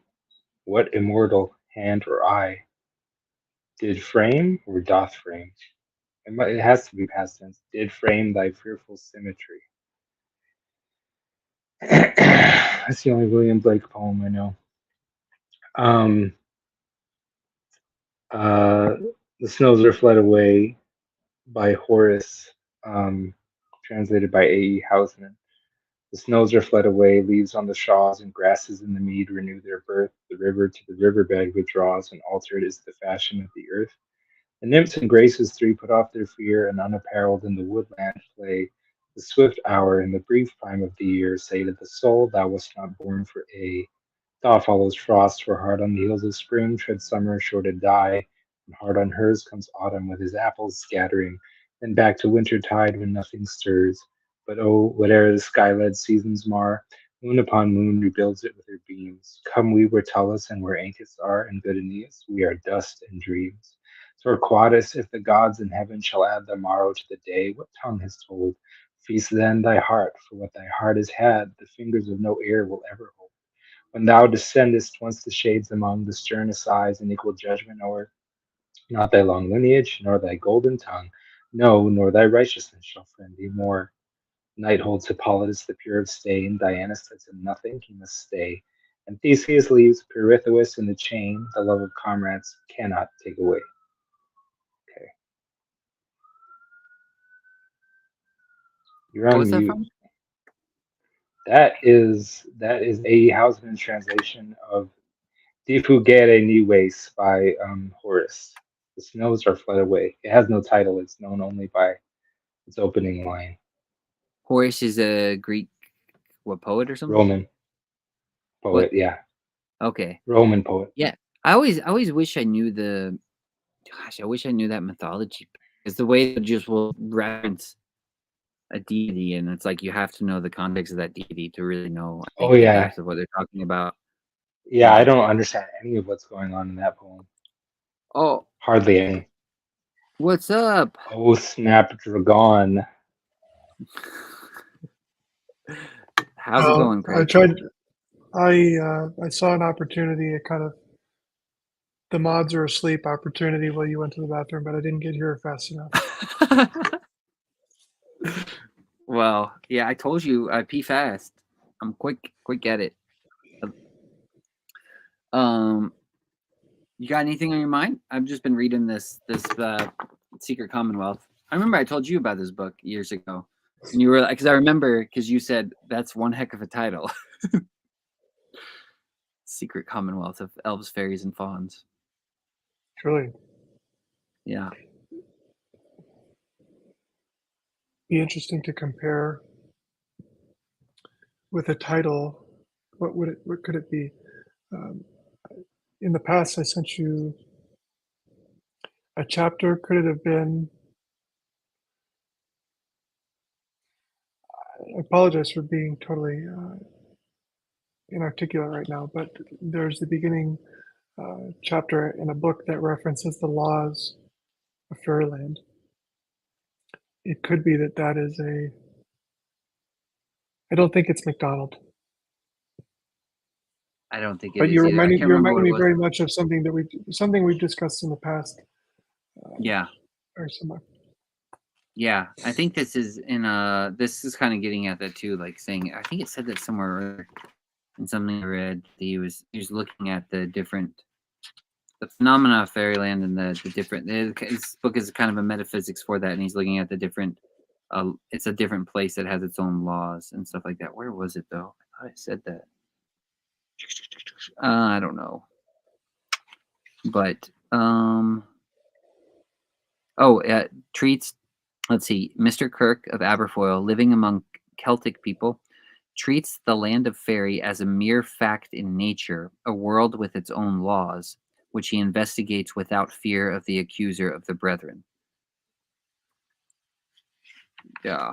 So yeah, it's this. idea of its own place with its own rules and laws that are different than our own. And most, I think, describe fairyland that way too. They say it, yeah, it's just different than ours. Like where I've heard it best said, the morality is different. Their morality is just totally different than ours.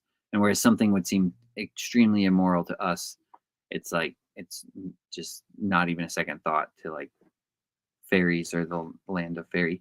Which I mean, honestly, would even make sense, even if you're thinking of something that exists.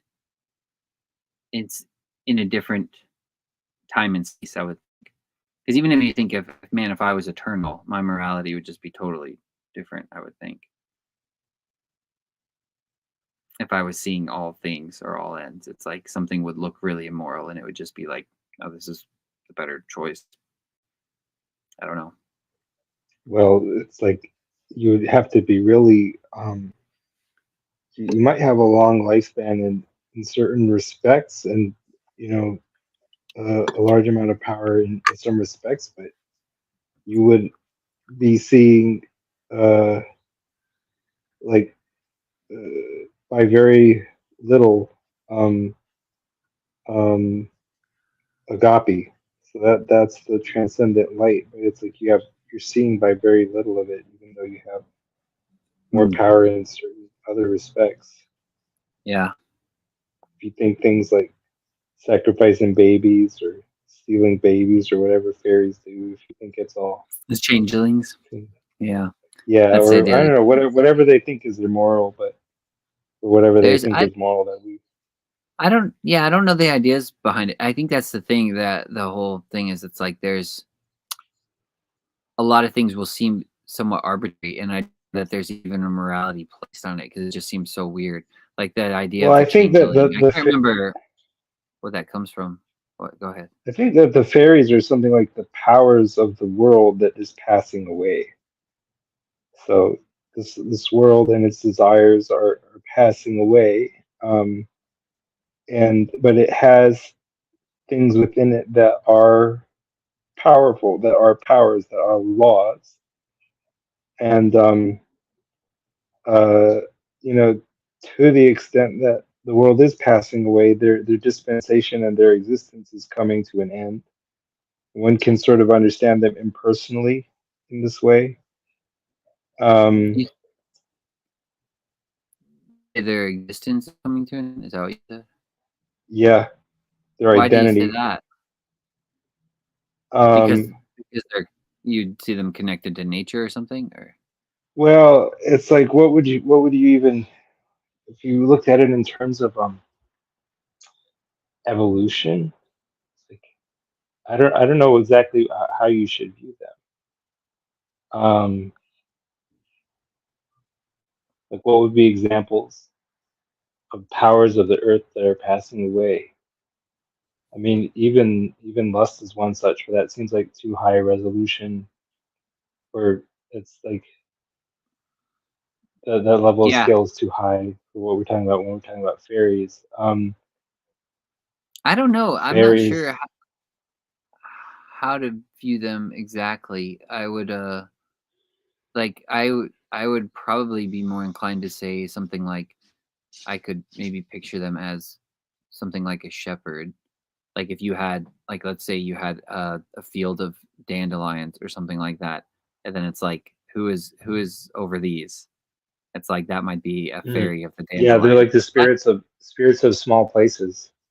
that's what I would kind of think in my head, but then I'm not sure because like what I've been reading here, it seems like right now what he's talking about is almost well, it started where it was kind of saying like there seems to be a connection between them and ancestors. Like the what did it say?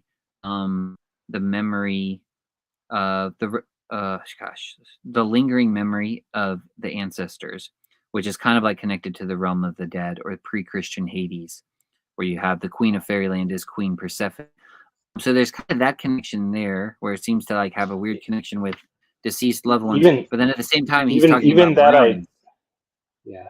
Well, even that identity under which the ancestor is known is more akin to like one of the old powers of the earth than it is to the human person as God sees them. The ancestor is sort of a law or like Like it's placing one's faith in some kind of lesser process, um, trusting that some kind of lesser process is truly what age during or Ionian or eternal.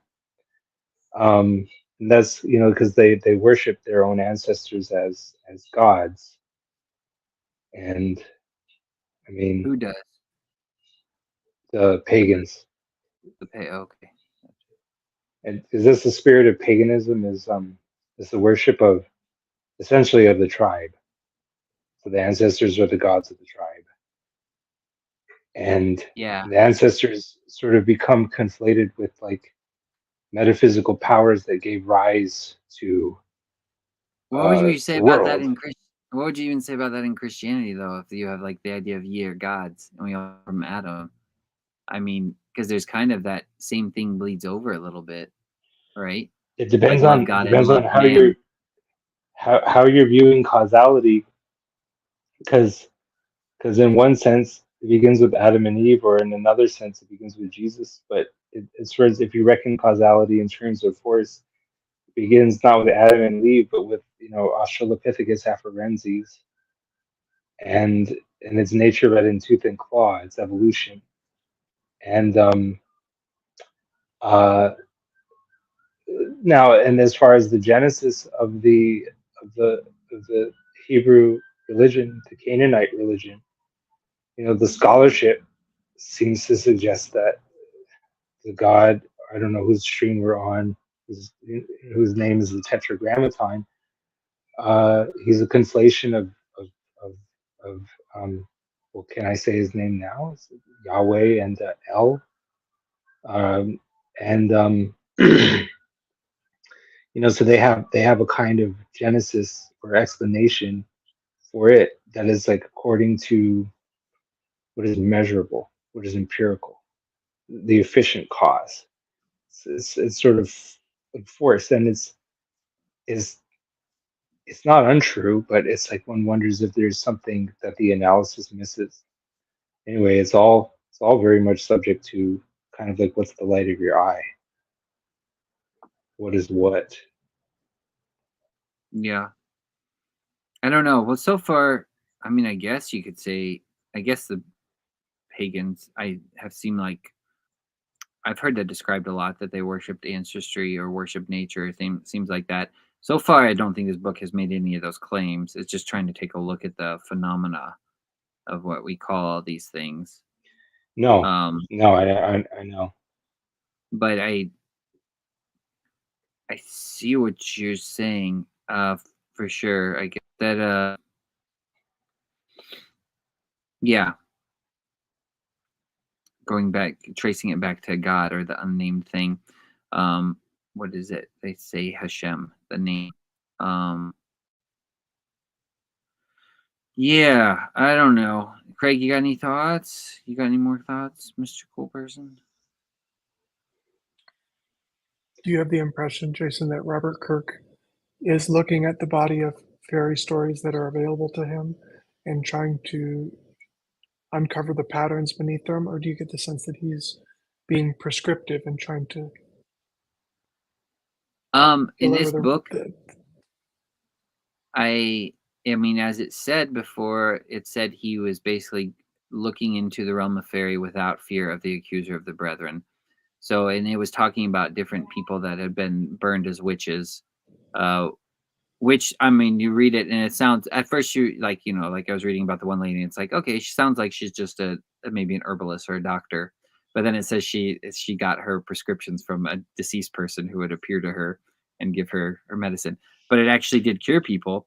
So then she was burnt as a witch. So I think he's looking at all of that stuff. But then on top of that, it says Robert Kirk was the seventh son, which it says is common knowledge in this book that the seventh son has better spiritual sight, because the spiritual sight increases up to the seventh son, and after the seventh son is born, it decreases by the same effect. And I'm like, that's Yeah. not common knowledge to us today, but apparently it was back then. And so, like, he was the seventh son. So I think on top of him being well studied and doing all the research and looking at all these things and trying to look at them without fear of being accused, on top of that, he still had spiritual insight, you might say, I guess, or was Yeah, sensitive to the spiritual realm. when people are born with that, the increased sensitivity to the spiritual realm, or it's like diminished dullness. It like that for them the veil is not there. And those people are weird, you know, that is different, a different set of rules has to apply to them Mhm. because all the stuff they report, they don't understand it necessarily. No one understands it on this side. And you know, when you say without fear of the accuser of the brethren, that's interesting because that's who is that? Is that Satan? But I mean, Mhm. in real world terms, that's been the church or the you know the people that consider themselves the people of God. Yeah. They're the ones that were accusing and burning, and so you know those people that have increased sensitivities, like we can't judge them because we don't even know whereof we speak. Some Mm. things that they may say and do might be of the devil or not good, but some of it might be things that we just don't understand. Mm. But Yeah. um, yeah, like you know, the thing is, you pagans worshiping their ancestors. Is it that everything they received from their ancestors was necessarily satanic? You know, I don't think so. Not necessarily. Like it depends on what they call. You know, it's like invincible ignorance. It's like Yeah. that was the highest revelation that they had. Well, part Um, of me, well, see, here's the thing with that too, is like part of me, like I said, even in Christianity or even in Israel, wrestling with God and wrestling with man, like when that happens in the story, like I don't know what else I have. Like I've said before, like if I don't wrestle with my ancestry, if I don't actually worship my ancestry, if it's not ye are gods, if it's not my God, then what I left with, like at the end of my life, it's like will it just be me and God? And then what is that? Like because as far as I know, God's not if he's in any form, then it's idolatry. So is he just some yeah, I nothingness I get can't you. I ever get what relate you're to? saying. So that's what I mean. Like I feel like I have to at the same time. Weirdly, worshiping the ancestry almost seems kind of necessary to me without, but you still have to have the worship of God. But I don't know that woke Well, is the I right think word though. You know, I get that. I I think don't it's know. something everyone does unconsciously. But if you're aiming at that consciously as your highest ideal, I see there's what you're almost like saying. a bit of bad Yeah, faith there. That's like yeah, it's like Hegel said, "There's no limit as the limit is already to be beyond the limit." You sort of mhm, know you have a sense of something higher than one's ancestors that one could be worshiping. I yeah, speak almost from personal experience when I used to be yeah, I you know I consume everything on the internet and I knew more mhm, than anyone should about like the alt right and neo-paganism and ancestor worship, and I had certain reasons for being attracted to that. mhm, After a certain point, I began to understand, um, you know, the fact that it no longer fits my time and place, which is all too aware of the meaning. Well, we're not as aware of it as we might be or should be, but we know something of what agape is, yeah, you know, and I began to understand sort of what Jesus represented, where if paganism is the worship of your own tribe and your own people and your own bloodline and your own genetics, then what is the supernatural charity that would give itself yeah, for some random child of the other tribe? But I sense more of yeah. divinity in that. I And see what you're saying. Yeah, yeah, and I so totally get the sense of like I don't think if I don't worship God most, who is agape, then who is love, then I won't actually worship or love my ancestry rightly. It'll end up somewhere that's probably being correct. That's correct. divisible. Yeah, it'll be somewhere divisible. But that's why like I even kind of like me personally, I kind of like the idea of the queen of fairyland being Persephone because if you think of the realm of Hades, the realm of the dead, it's like it kind of weirdly reminds me of Eve in a way, like or just mother in general. Like you can't when you get into that broad of a collective humanity, it's like Mm, everything traces back to Adam. Or then it's like, well, yeah. if you're looking at the dead, it's like are you just worshiping your own particular ancestry? She's queen of all the dead, and then it's like she's not just your one tribe. It's like everyone who's passed on is buried. It's like what is it? The with the idea of the direction, the earth will give up her dead. Queen Persephone will give up her dead that she's kept. So it almost seems to me like there's a way of looking at it where she seems, where I think like a lot of times it's fearful and she's like cruel and things like that. But then there's another way of kind of looking at it as just, I think, or in my mind, it's like, that's what I mean. If you're thinking of just asleep and someone being asleep in a resting place, it's kind of like a womb waiting for another rebirth or something like that. And she's Yeah.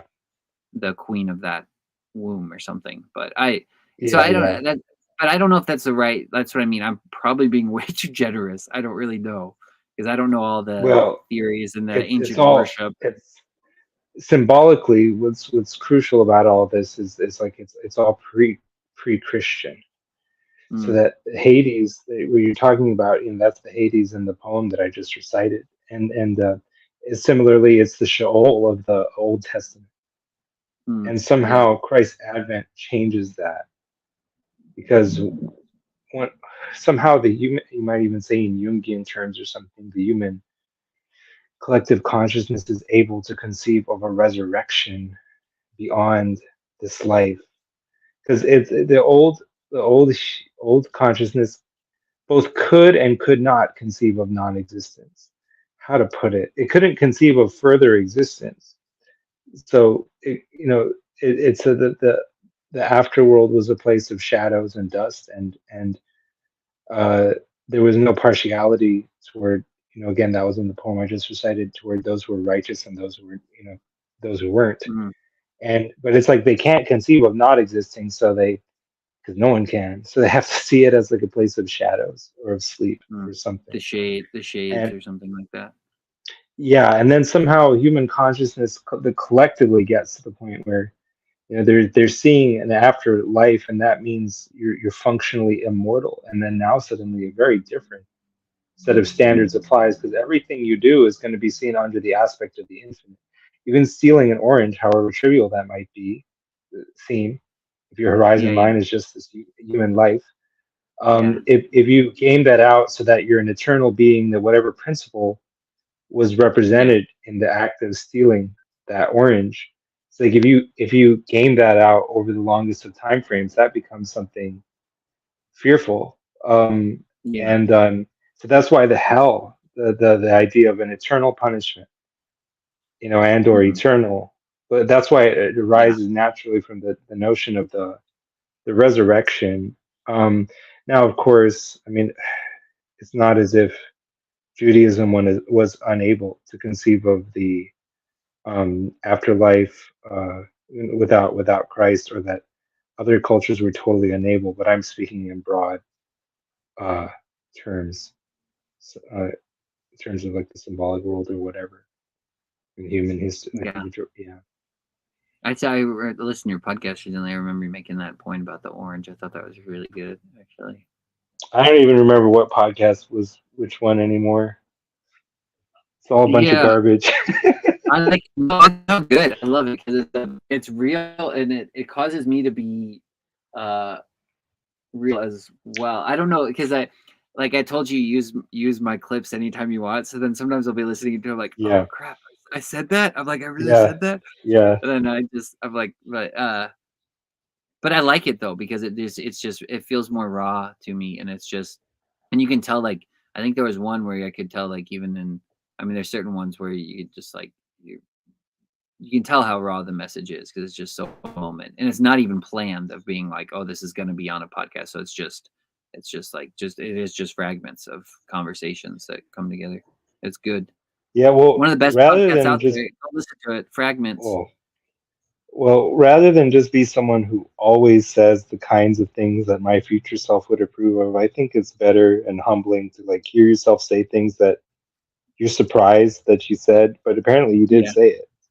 And you're kind of encountering yourself in the role of an adversary almost, or like a figure in one of the Socratic dialogues, who's representing a wrong point of view, and who apparently only exists to do that. And that's, I mean, because it's, you're more than just really one kind of stable, self or voice. It's you. I mean, in a sense, you are, but it's another sense. It's a polyphony of all these sort of Yeah. sub selves and different streams of internal dialogue.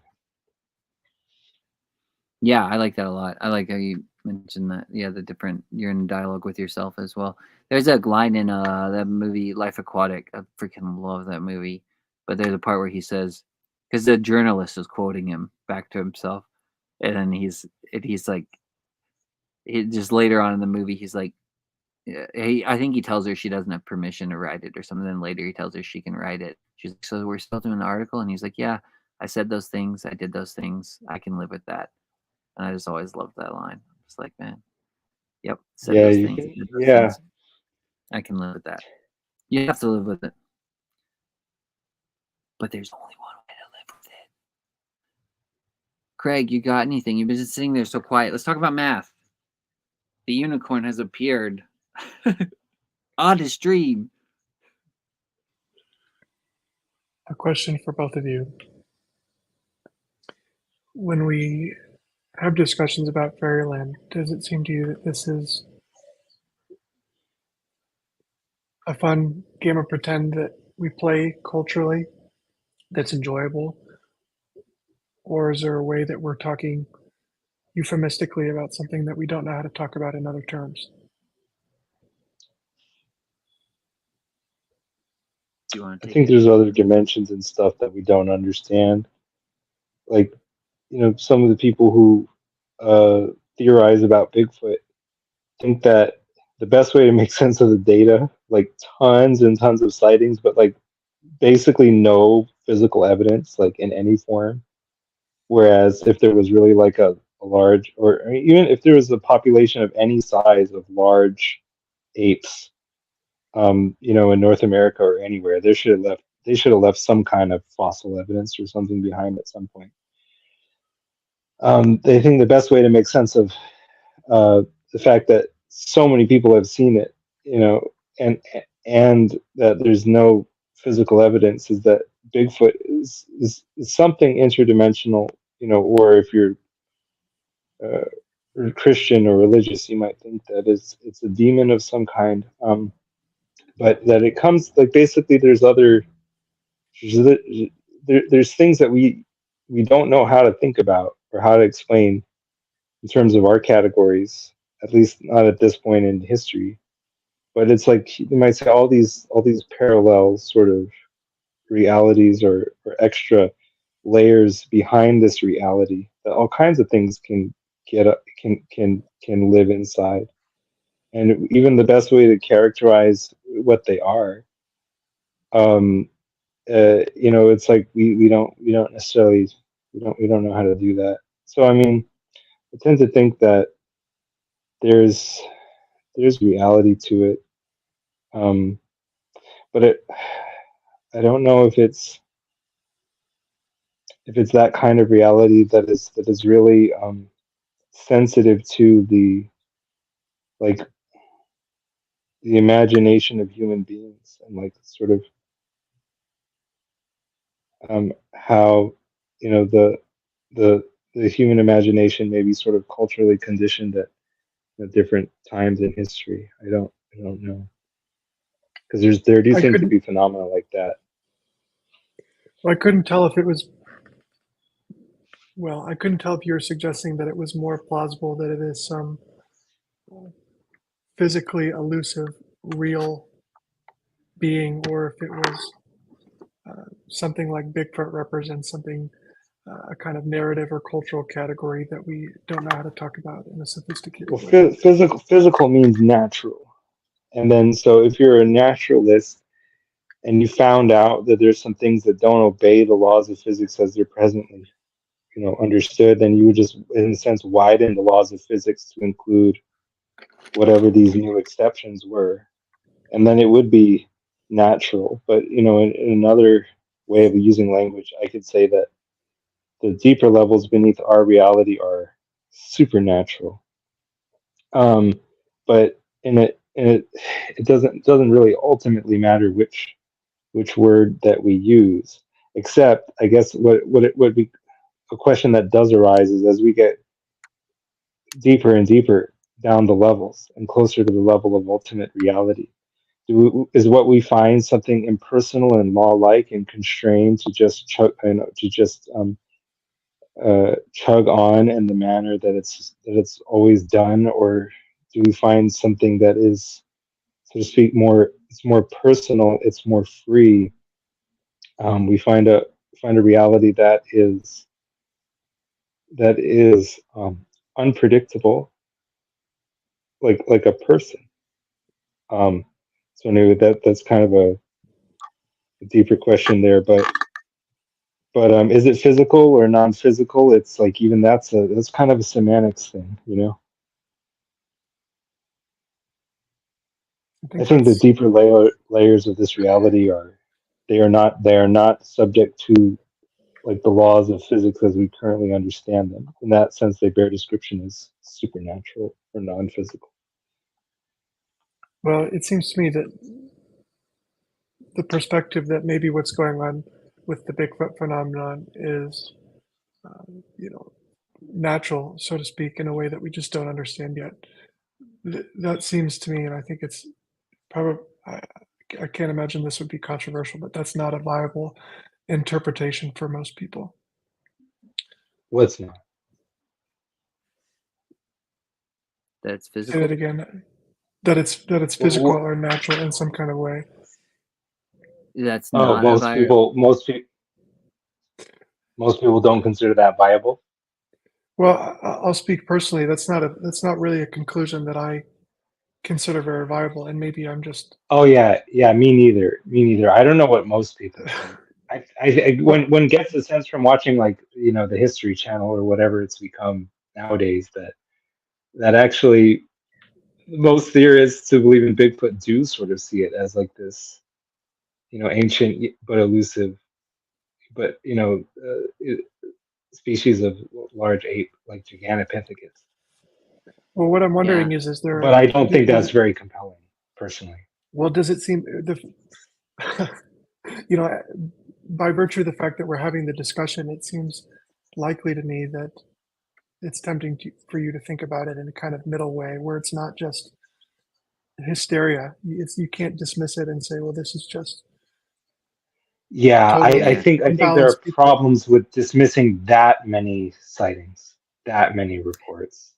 It's pointing to something, but I don't think what it's pointing to Well, is, yeah, middle way is a good way to characterize it, because I well, wouldn't necessarily just say it's totally and necessarily demonic.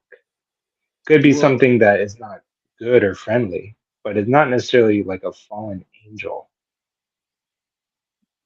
I don't know though. there's a he's back. He's back. Um. Well, I was just gonna. What's up, man? I was just gonna say, framing. If I was even framing it like in what I've read so far, and you're talking about like an ancient type of ape or something like that.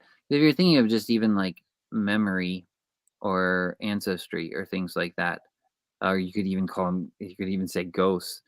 Like, there's just a weird way. Like all this stuff seems strangely kind of connected. Like when it's talking about the realm of the dead stuff. And but the weird thing with the Yeah. Bigfoot phenomenon too is like you actually have you say you don't have physical evidence, but people report physical evidence. Like they report like branches being thrown at them and stuff like that. Oh It's yeah. like you would hear like a poltergeist doing or something. A poltergeist in your house would throw like rocks across the room or And something, or what sort of or books pursuant to across the what you were room. saying, earlier, all ancient cultures seem haunted by the memory of like such either giants or giant ape-like creatures.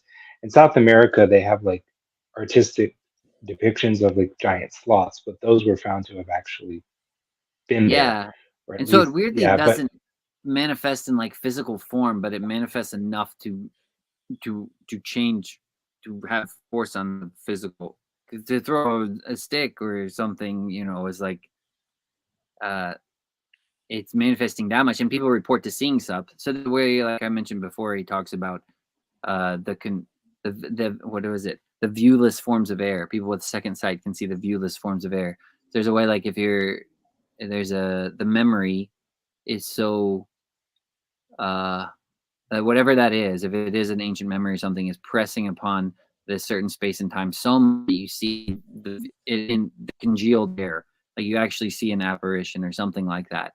That's one thing, but then the weird thing is like it actually is enough to move matter and throw a stick is very strange. I don't know what to do with all that, but it is. And your Well, question, Craig, like it is kind of strange because it's like I don't think it's fun to talk about. Like it's really fun to talk about. So it almost feels like fun and games sometimes. Like you're talking about well, Bigfoot and Loch Ness it's monster, certainly but the it's phenomena is fun and more games in the more. sense that people like to talk about it, but people like to even participate it, as evidenced by the fact that there are, great lengths that people have gone to create phony, verifiably phony Bigfoot artifacts and experiences. And I don't know if everybody remembers this, but I think this was national and not regional, but there was a time around 2019 or 2018. It would have been maybe it was when we had the newest version of the Stephen King It movie coming out, and there was this phenomena where people were dressing up as clowns and parading around Yes, I him, remember that. and it really scared people. But there was, it was enough people saw that it was going on, and it was viral in the sense that some people saw themselves as well. Everybody wanted to participate, but some people wanted to participate as the clowns. Yeah, yeah. And one has the sense somehow that if all the weight of the collective consciousnesses to one side of the ship, so to speak, then like it's going to create the catalyst for something supernatural in that pattern to actually manifest. I don't really know how it works. It could just be that opportunistic fallen angels just choose to present themselves in that way, or it could be something more organic, like the kind of the spontaneous birthing of a thought form, or some kind of egregore that it just is generated sort of almost unconsciously. Well, They're like thrown up by the surf of consciousness, something like that. I don't know if this is an ungenerous interpretation, but it seems, you certainly see in the Bigfoot example and the clown example and so on, there's a desire for people to want to engage, in the game, even if they don't know how real it is. But there's a certain way you get the impression that we're wanting to partake in a game, but wanting to forget that it's a game. We're wanting to feel that the stakes are genuinely, existential. That's very well put.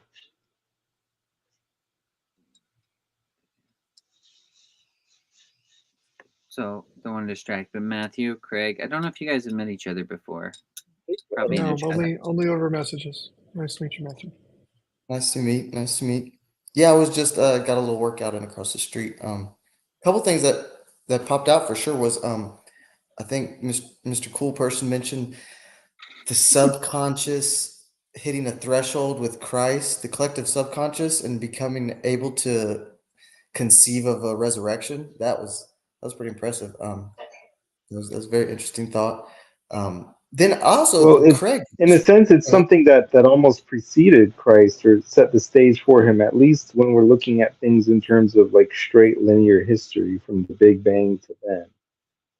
But I'm not always convinced that's the most accurate way to see things.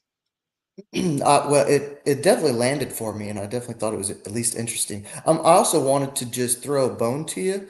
You mentioned some touching alt-right neo-paganist stuff that you downloaded. Dude, you're not alone, brother. You got a brother in right here that was really in a very as intellectually honest and rigorous as I could do. I was trying to I'll just give you what I was looking at. I was looking at like the modern discourse was not saying anything. And so if nobody's going Oh to yeah, that's right. speak truthfully, I was going to find the recent minds and authors that were saying interesting things. Now, where Well, those the other side of it is simply that if you're told not to listen to this part of the internet, then oh, what you just brother, automatically go and do. The notorious Alexander Dugin is the exact phenomenon of that. The Barbara Streisand. I saw the CNN article that said the most dangerous philosopher on earth, and I was at that point where I was so F's anything CNN. I was like, oh, I'm going to find what that guy's talking about. So literally that exact precise phenomenon.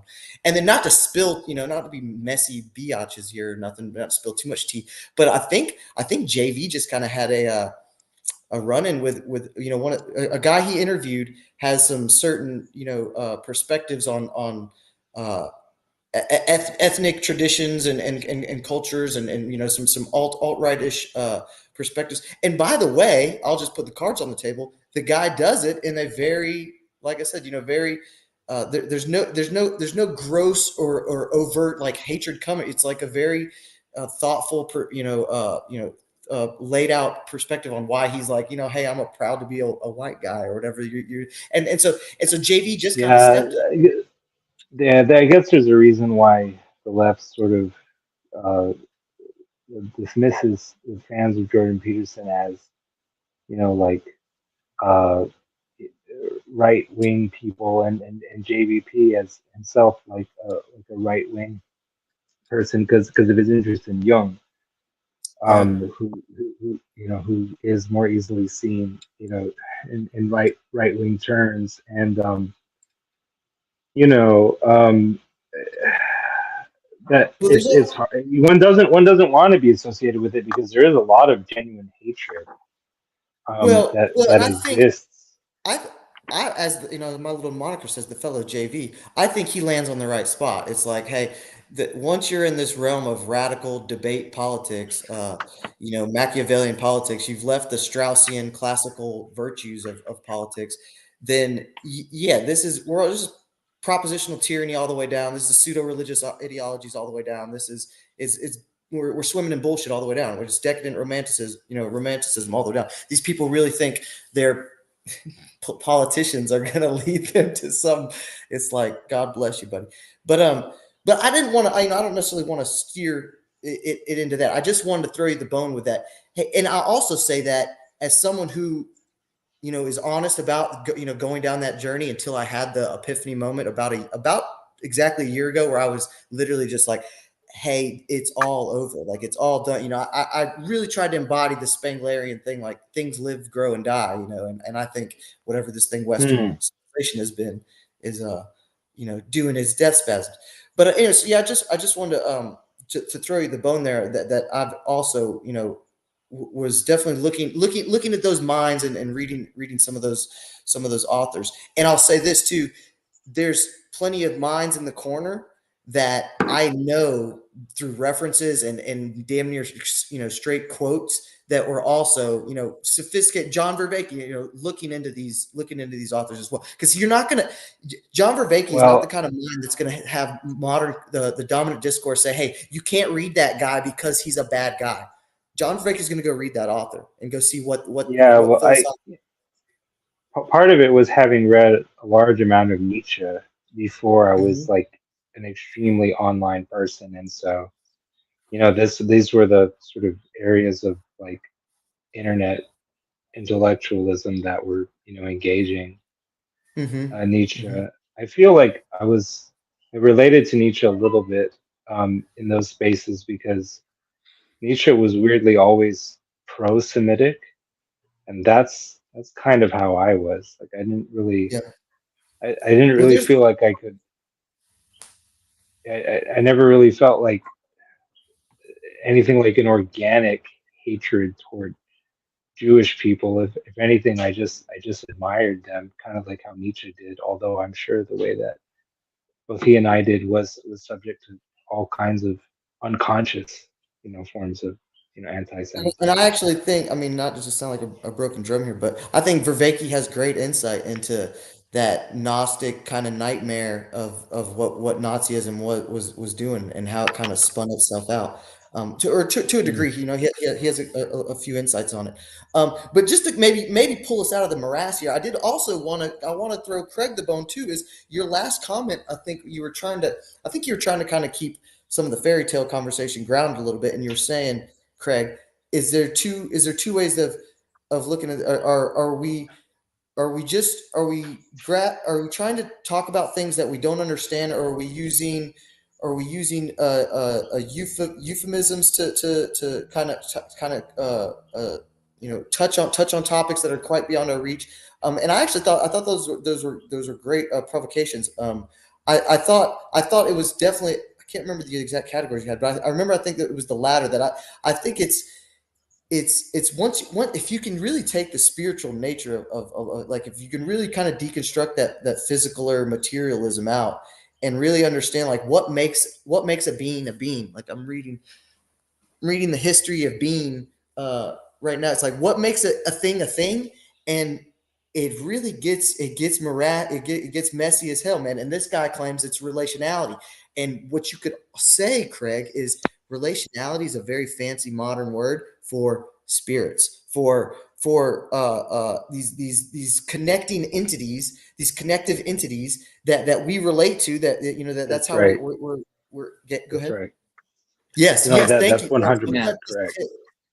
And Yeah. and there's almost like a way that you can, it's like if you have a space-time continuum where we have them in our minds and they belong to us, they're the creations of us, there's almost a way one can involute that continuum or turn it inside out into like a time-space thing or something where they have us. Like Well, I would there's even some say, kind of, oh, I like that they have us. Well, because I was even say that the Jacob, you know, shout out his channel right now. Jacob really messed my mind up the other day on the notion of time. And you know, I've done a lot of the science rabbit holes and went down a lot of the philosophical and physics, and time is a goober. And then Jacob said some, I mean, obviously in a, you know, complimentary way. He said some Jewish shit, man. He goes, time is forever, or something like that. He said, time is forever. You know, it's like to things. The Bible maybe said the Bible is always happening, and I was like, man, there's something about that. The way he said it, when he said it, I was like, ding, you just nailed it. He almost allowed my little metaphysical, you know, symbolic abstractor in here, the cognitive entity. He opened up the window to be like, I was able to deconstruct time, and I was like, whoa, and I was like, you know what, I think that unlocks some of the because there's this temporality thing that comes into with hyper objects, right? That's just another you know, very sophisticated tangent of this thing where time messes stuff up. And so it's like, once you can, if you can understand, like, okay, this whole experience is super mysterious, and we think that this glue of time makes more sense, and it's like, no, wait, time might be a real goober in the whole puzzle. Or our I think understanding of the time is a funny one because it's all, Craig can speak to this better than I can, but it's almost like when scientists try to understand time, they're confusingly caught between two different possible definitions, one of which is something like the humble fourth dimension of some kind of essentially, you know, static or at least, you know, spatial continuum, and the other is like, it's almost like, I can't verbalize this properly right now, but if the space-time continuum itself is growing, there seems to be a meta time according to which it is, like, time itself is generated. And it's like when we're trying to observe like the expansion of the space-time continuum or whatever, it's like we don't really, we're not in a position to be able to differentiate between which kind of time almost we're talking about. And yeah, but there's something time like, you know, at the bottom thing. Something just kind of jarred for me. I don't know how well this will land, but something to the fact of the self is the glue is the glue of moment to moment memory, and that time might be the glue of our collective unconscious. Like that there's something about that, like you said, there's a way in where we have this little tiny narrow understanding of time that works for this tiny little bandwidth of you know, this existence that we're living in, this, you know, kind of fleshy, earthly, fallen. But then there's also like, there's something that there's something about a glue that keeps it together. Because there is. yeah, In other Yeah. words, like if there's a meta time, maybe there's even a higher order meta time beneath that. But the highest time at the highest level has to be, like what we think of as God, which is also like eternity. It's right. but they're always Which like symbolically there's that association between time and the masculine sky principle, whereas Earth is space and the mother. Well, that also would work as the fractal of the glue as a self, right? If the glue that holds the temporal experience that I am together is a self, then the meta glue that holds the temporal experience of metaphysical ultimate reality could Mhm. be the ultimate self, the father time, Is God, God. is love. That's right. Yeah, Is ultimate or final unity. yeah, that's interesting. It's interesting. Yeah. Craig, you got any comment? Or Cal said a while ago you could speak to this better than he could. You got anything to say? Craig, I will brag on Craig. He's been doing formed math mixed with physics, which gets incredibly profound and very complicated for my mind. I wish I could keep up because I enjoy math, but Craig's a mathematician. I would say yes, Amateur. but he'll probably Yeah, say yes, he is, and Uh, sort of a so philosopher of mathematics as well. cool. So yeah. this is someone I've been wanting to talk about. Is do you have any thoughts on Wolfgang? Have you heard of Wolfgang Smith? Have you looked into his work? What do you? Ever heard of him? No, Wolfgang Smith. Oh wow. So he's a, I think he was a physicist at the age of like 19, and then jumped to philosophy and math, or maybe got his philosophy degree at age of 19, then jumped to physicists and mathematics. But anyway, he's got like the big three, and he's landed on this kind of very Neoplatonic tripartite, kind of symbolic notion of, I mean, just all this stuff that we kind of churn through here. Just one of the leading one of the leading minds. He's getting very old right now, but one of the leading minds and all these just profound fields, just kind of jumping on board with so much of this stuff that I think we've, in a lot of ways, is kind of cutting edge, but also I think a lot of those Christians will say, hey man, this stuff's as old as time. But yeah, you should definitely look Well, into him, Dr. Wolfgang Smith. I will. What I can say about mathematics as it relates to fantasy or religion. You could put it in these terms, I suppose. You could say that, and I'm roughly quoting someone named Paul Dirac, but there was a time where we imagined that what physicists were doing was, exploring the mathematics where the rules were imposed by observation or by nature. And what the mathematicians were doing, on the other hand, was exploring mathematics where the rules were imposed by their own judgments, their own aesthetic judgments. They explored the math that they thought was beautiful. And we are at a point in history where those two categories are no longer separate, because mathematics that nature seems to choose and impose on us are the mathematics that we also find the most beautiful. And my experience has been that when you interface with those structures, it has a kind of effect on you it's like hearing a beautiful choir singing with an organ. It has a musicality that's extremely overpowering and mysterious. And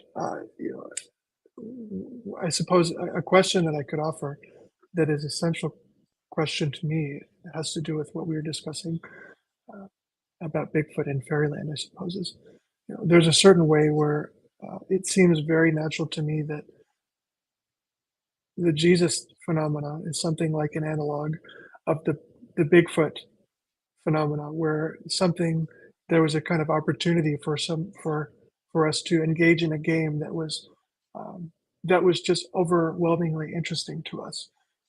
There's a story that was overwhelmingly plausible, and it allowed us to play a game where the stakes were at a cosmic level.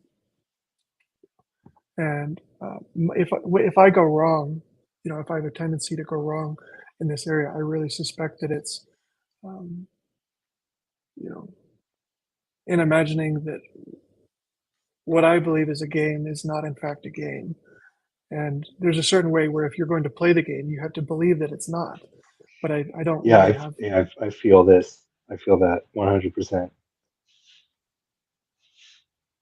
I I like that you brought that up. I think that's a really interesting thing. I would say I don't want to say for the most part you're right, but I think in a lot of areas you're right.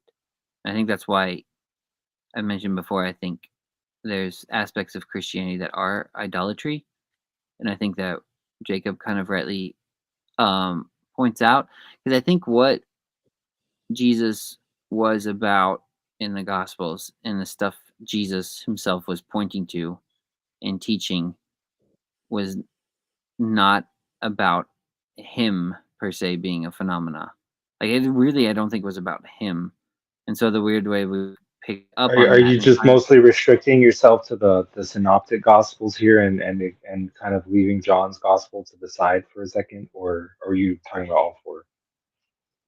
I guess I'd be talking about all four. I guess what I mean is like where.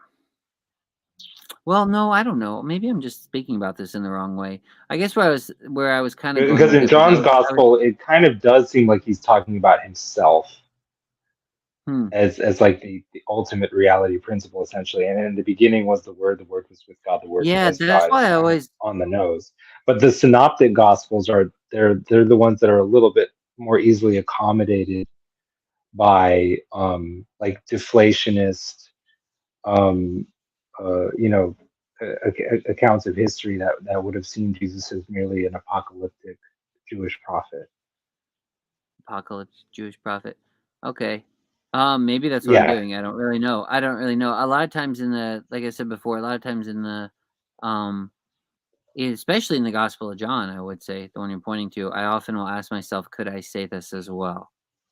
Um and I Oh, think for it's sure. But I maybe think now you're talking about a level of like the zeitgeist that we haven't even reached yet, but toward which that yeah. we're approaching. But Well, I don't know. I guess that's why I mean I think I'm glad you brought that up. I'm not really sure. That's what I mean where maybe I'm talking about this the wrong way. I guess well, no, it's I think when maybe you definitely have a point if we're just talking, but and that's more easily seen when we restrict ourselves to the three synoptic gospels, okay. Yeah. like Yeah, I guess just like Mark, Matthew, Luke. yeah, well, I mean, if I Not was to go necessarily because you're around and saying he's say not necessarily talking about himself. He's talking about he's talking about what? Sorry. no. You were saying that Jesus isn't really talking about himself so Oh, much as he's talking about other things, and I cut you off. well, he's talking about himself, but he's also talking about, I mean, everyone else. Like you are gods. They say you claim to be the son of God, and Oh, he says, "Well, do you not say you are gods?" And so that's what I mean. Where like I feel like maybe you could say, I don't know if this is the same for like the Bigfoot phenomenon, but when you mentioned the clown earlier, it's like everyone's dressing up as the same clown. So it's like you have this Jesus character who comes on scene, and everybody's dressing up as Jesus, rather than kind of keeping their own individuality and coming into the unity. It's like everybody like that when it gets very very cookie cutter, I guess is what I meant, where it seems to be a little bit of idolatry, where it's like this man, and then there where we've talked about before, like where Jesus even says they'll come to me when they will say, "When did I see you, Lord?" And they'll say, "You when you did it to the least of these, my brethren, you did it to me." So it seems like there's a way like we forget the Christ in you of other people or something, and then maybe it becomes idolatry because everybody's dressing up oh, like Jesus. did we forget it, So or like just we have yet ah, to even discover it? maybe, maybe, but I guess that's what I mean. Where I guess I was maybe kind I of thinking seriously think it that could most of compare that we're just not there yet, including you and me, really, but probably, especially you and me. but ouch, ouch. Speak for yourself. No, I'm just kidding. But I guess I was just thinking with the clown thing when you're talking about the clown thing before, and it was everybody's dressing up as clowns. Like we have an image of Jesus in our heads now. Like I have a little Surfer Jesus guy on my dash. Well, it's a little Jesus, and he bobbles on the dashboard. And I call him Surfer because the sun bleached his hair now, so he's blonde. But there's a certain image we have of Jesus, and when someone dresses up as Jesus, they wear certain clothing, they do this or that, and so it traps image. I get what I'm saying, to where I think it kind of becomes a weird, kind of a weird phenomena. Like, I guess that you could it's say idolatry to the extent that the image is stereotyped and reproducible. Okay, and here's a good think example. That we know what it is. The Shack movie. Here's a good example, I guess. Like, this Jesus phenomena. It's like, is the Shack movie okay? Because it's like a lot of Christians would say no. Like, I was just talking to someone recently, and they said, I won't watch that movie because God is a woman in it. God is a woman. And so, like, if Jesus comes and he's a woman, and Isaiah, listen to me, O house of Jacob, and all the remnant of house of Israel, you who have been born by me from birth and carried from the womb. Yeah. Well, I'm with you. See, I would agree, but that's what I mean. It's like, so you're seeing these, Jesus appears, and then it's like, then all of a sudden you have these other sightings of Jesus, and it's like these apparitions of Jesus, like you're seeing Bigfoot, and it's like, well, are we seeing the same thing? I saw this black woman over here who is Jesus, and then I saw this Jesus over here who looks like this. I saw this Jesus. That's what I mean when I said in a comment a while back, I said, what about the blue Hare Krishna Jesus or something? It's like he appears, it seems different, but it also, like, I could see where it would seem more like a Bigfoot phenomena if every Jesus looks the same, and there's a way that happens a lot, because that's what I mean, where there are some people like, that's not, the Shack is not good because that's not God, because God looks like this, specifically this. God looks like Bigfoot, or God looks like this clown. You know what I'm saying? Does that make sense?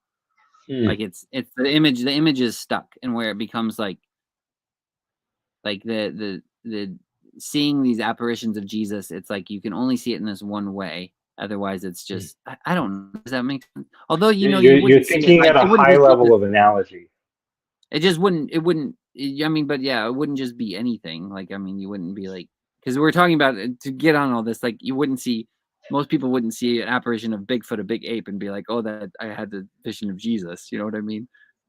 But does this even make sense? What I'm saying? I don't know. No, I almost get what you're talking about. You're talking at a high level of analogy. We're basically at the level where ideas rhyme with each other, and I almost see what you're saying, but I was, to an extent, like, too busy. How would you know if you saw Jesus? Like, even it says in Mark, it says Jesus appeared to them in another form, and it's like, well, how the heck did they know that was Jesus? Or it just says he appeared and they didn't recognize him, which is even yeah. Well, no, there's that, and then there's another one where it actually says in another form, and so it's like, did he appear as someone else? Yes, go ahead. So, well, I was just saying, now we're bringing up what we mentioned earlier about how did, so on the Transfiguration. So now I can bring it up, right? How did they, because you just said it, how did they recognize Jesus? Well, on the Transfiguration, that big mysterious scene, I mean, I just want to preface it with that. There's also a moment where Peter, James, and John, I know them now by heart. I've been doing this for a week and a half now. Peter, James, and John recognize Elijah and Moses. And it's the same kind of question. It's how did it, and well, I say it's the same kind of question. I think it's the same kind of question because I think it's arriving on a similar answer. And that, I think you're right.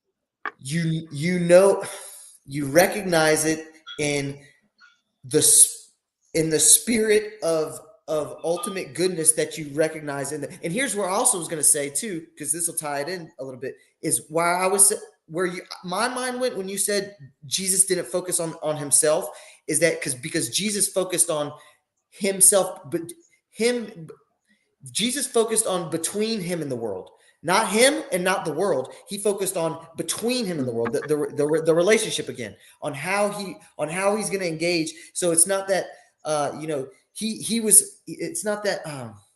not that some man can have all the right answers, right? Or it's not that the law out there, this is what the Pharisees had all the right perfect answers. It's that you need this dynamic relating, this to understand that it's the spirit of the law that needs to always be properly wrestled with it and applied appropriately. And so I think that in between, I mean, I'm just going to do the words here. It's the existential stance, right? It's how you're going to engage with the world. So that's the in between you and the world, and that when you can notice that spirit of ultimate goodness, I mean, whatever that ineffable spirit, I mean, it's hard to speak on, right? Then that's when that's how I said, that's my lived experience of being like, I've experienced Jesus in my heart. You know, I've experienced Jesus in my life. I've experienced divinity in my life, and you know, and I'm in a 1 bedroom apartment, so not some profound way, you know what I mean? But in other profound ways, you know what I mean? It's like, so that's where I was going. Yeah, I have really had that thought this morning in church, where I was thinking back to Jason's and my conversation about Psalm 82, and where I as cited Jesus' words that whoever has done it unto the least of these, my brethren, has done it unto me. And that how we Catholics are literal about uh, the body and the blood, or the bread and the wine being his body and blood, and that we're going to have to start getting literal about, you know, Mhm. insofar as we did it to the beggar, insofar as we fed or clothed the beggar, we fed and clothed Christ. And I thought, wow, that was such an extreme thing to say. Did I really mean that? Could I have meant that? And I thought that if I meant that, or if that was correct at all, then what it means is that getting to know Jesus is that when we get, he's trying to show us who he is, but you know, as we get to know him, it's like more deeply, we the identity under which we come to know him more deeply is the identity of all things. It's Yeah, really like what the yeah, Chinese mystics thought of yeah. as the Tao. So I kind of, yeah, I completely agree. I completely agree with that. So I kind of want But to. I'm not even standing behind that. I'm just saying it's a thought that passed through my head in church. I can't even No, rightly say where I stand on any I of this mean, anymore. personally, I would think I kind of stand behind what you said. I think I just, I It mean, I makes the think most sense. the more I move that way, the more peace I seem to have when I go that What route. we If discussed in the Psalm 82 conversation is yeah, what makes most sense if I try to think about it. yeah. But I do kind of want. I mean, we can keep going this way. I kind of wanted to even like. I feel like I may have taken Craig's question off the rails a little bit. I didn't want to do that, so I'm kind of trying to make sure I get at it right too. So correct me, Craig, if I'm going wrong or like not tying it back in, because I guess we could say then if Jesus came on the scene and like Matthew was talking about, he had this. It was what was most compelling about him. It wasn't just about him. It was about him and everyone else in this relational dynamic he was in bringing into the world, and so that sparked a fire under everybody, and then it sparked a phenomena for everybody's, I guess you could say, quote unquote, a Jesus movement, and then it's like this because with the UFO movement, the flying saucer thing, it's like then everybody's seeing flying saucers all of a sudden, so it's like I just want to treat that question as honestly as I can. Like, does that if that is, I mean, if that is what happened, let's just say that's what happened, like what is there something different about it? What's different about that than just another phenomena taking spark? To me it's the relational dynamic, but I don't know if it strikes you Well, the same way. well, My this is brain is failing. I have to bail. I apologize. Love you guys. Love you too. He didn't even let us say it back. He doesn't I care. know. Well, this is something others may be able to speak about in a more decisive way than I can. If you imagine that the Jesus phenomenon is something, how do I say it? Something like a game that we all recognize that we want to play. Yeah, You that's a have good a way to question. So this is a hard question. It's obvious from an evolutionary perspective why this kind of pattern would exhibit itself. If you have a community that is tightly bound, that binding, you want binding, and it's great if you can have some common object of fascination that can facilitate that binding. You don't have to have a literally, you know, obviously you don't want your homogeneity as a group to come from your like your ethnic homogeneity. You want some common, some common object of fascination. I'll say it that way. And it seems to me we're at a place where there are people. I'm one of these people where, I can walk in the doors of a church, and I'm willing to participate in the game, and I share the fascination with the Jesus object, you know. And but someone has to kind of look at me and say, you know, this story is completely true and it's ultimately important, and they have to kind of wink at me when they say it. Do you know what I mean? There's a certain way where, there's a number of people who are off put by the possibility. They're fascinated with Jesus, and it doesn't have to be Christianity. I just mean some tradition, some analogous tradition. Maybe the fascination is there, but there's a deterrent, which is that, wow, the people who are playing this game don't understand that it's a game, or don't understand that it's a fantasy, or aren't willing to acknowledge it.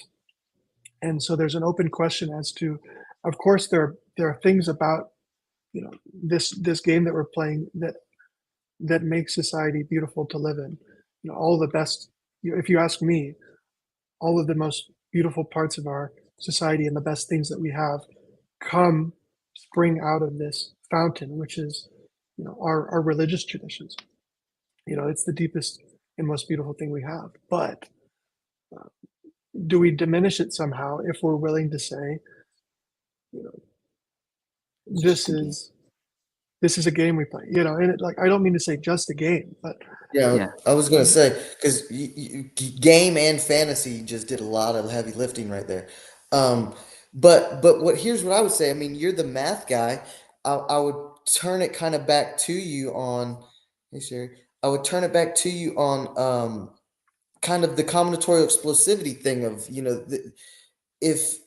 if there has to be an object of fascination, of Paul Tillich's, ultimate concern, that orients and keeps a group bound, then uh, I think you're in the predicament of, hey, reality is infinitely complex. What are we finna look at, guys? We're in the finitude predicament. We're in, it's we've got to pick something. And so I think what we've done in the I mean, I get kind of at my edge here. I mean, I just did the Pajot move.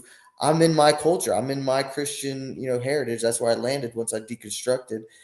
We have this thing, the true, the good, and the beautiful, this ineffable, Abrahamic God of all gods, this agentic, arenic, that only can be spoken of by negation, this apophatic, phenomenon in my heritage.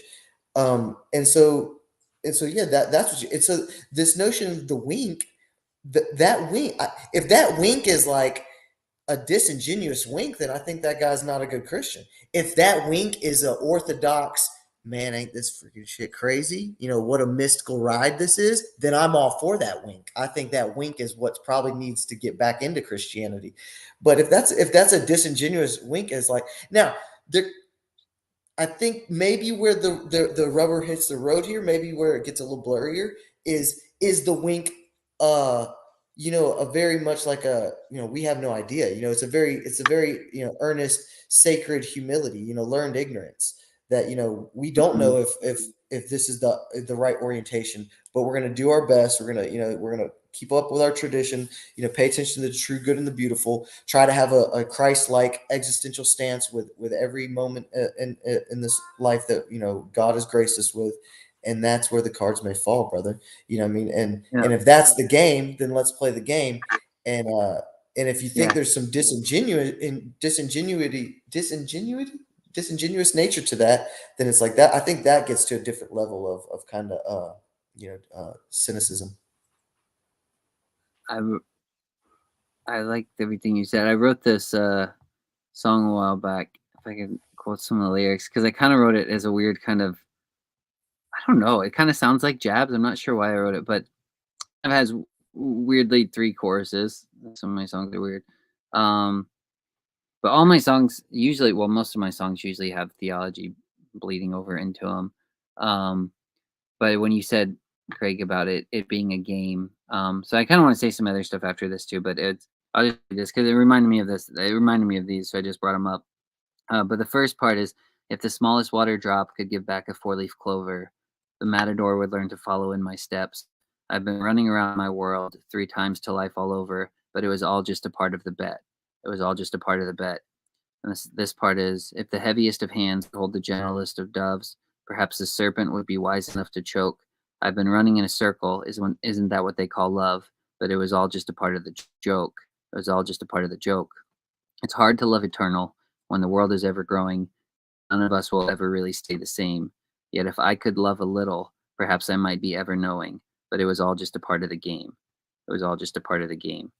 And so that's what made me think of. And there's a weird way, like I feel like I said this before, once I started framing my theology in terms of forgiveness, just everything kind of makes sense.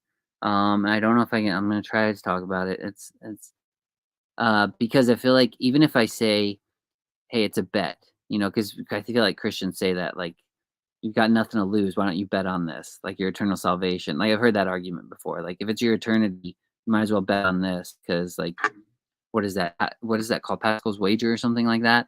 I can't remember the term. So there's that argument. Like it's a bet, it's a game.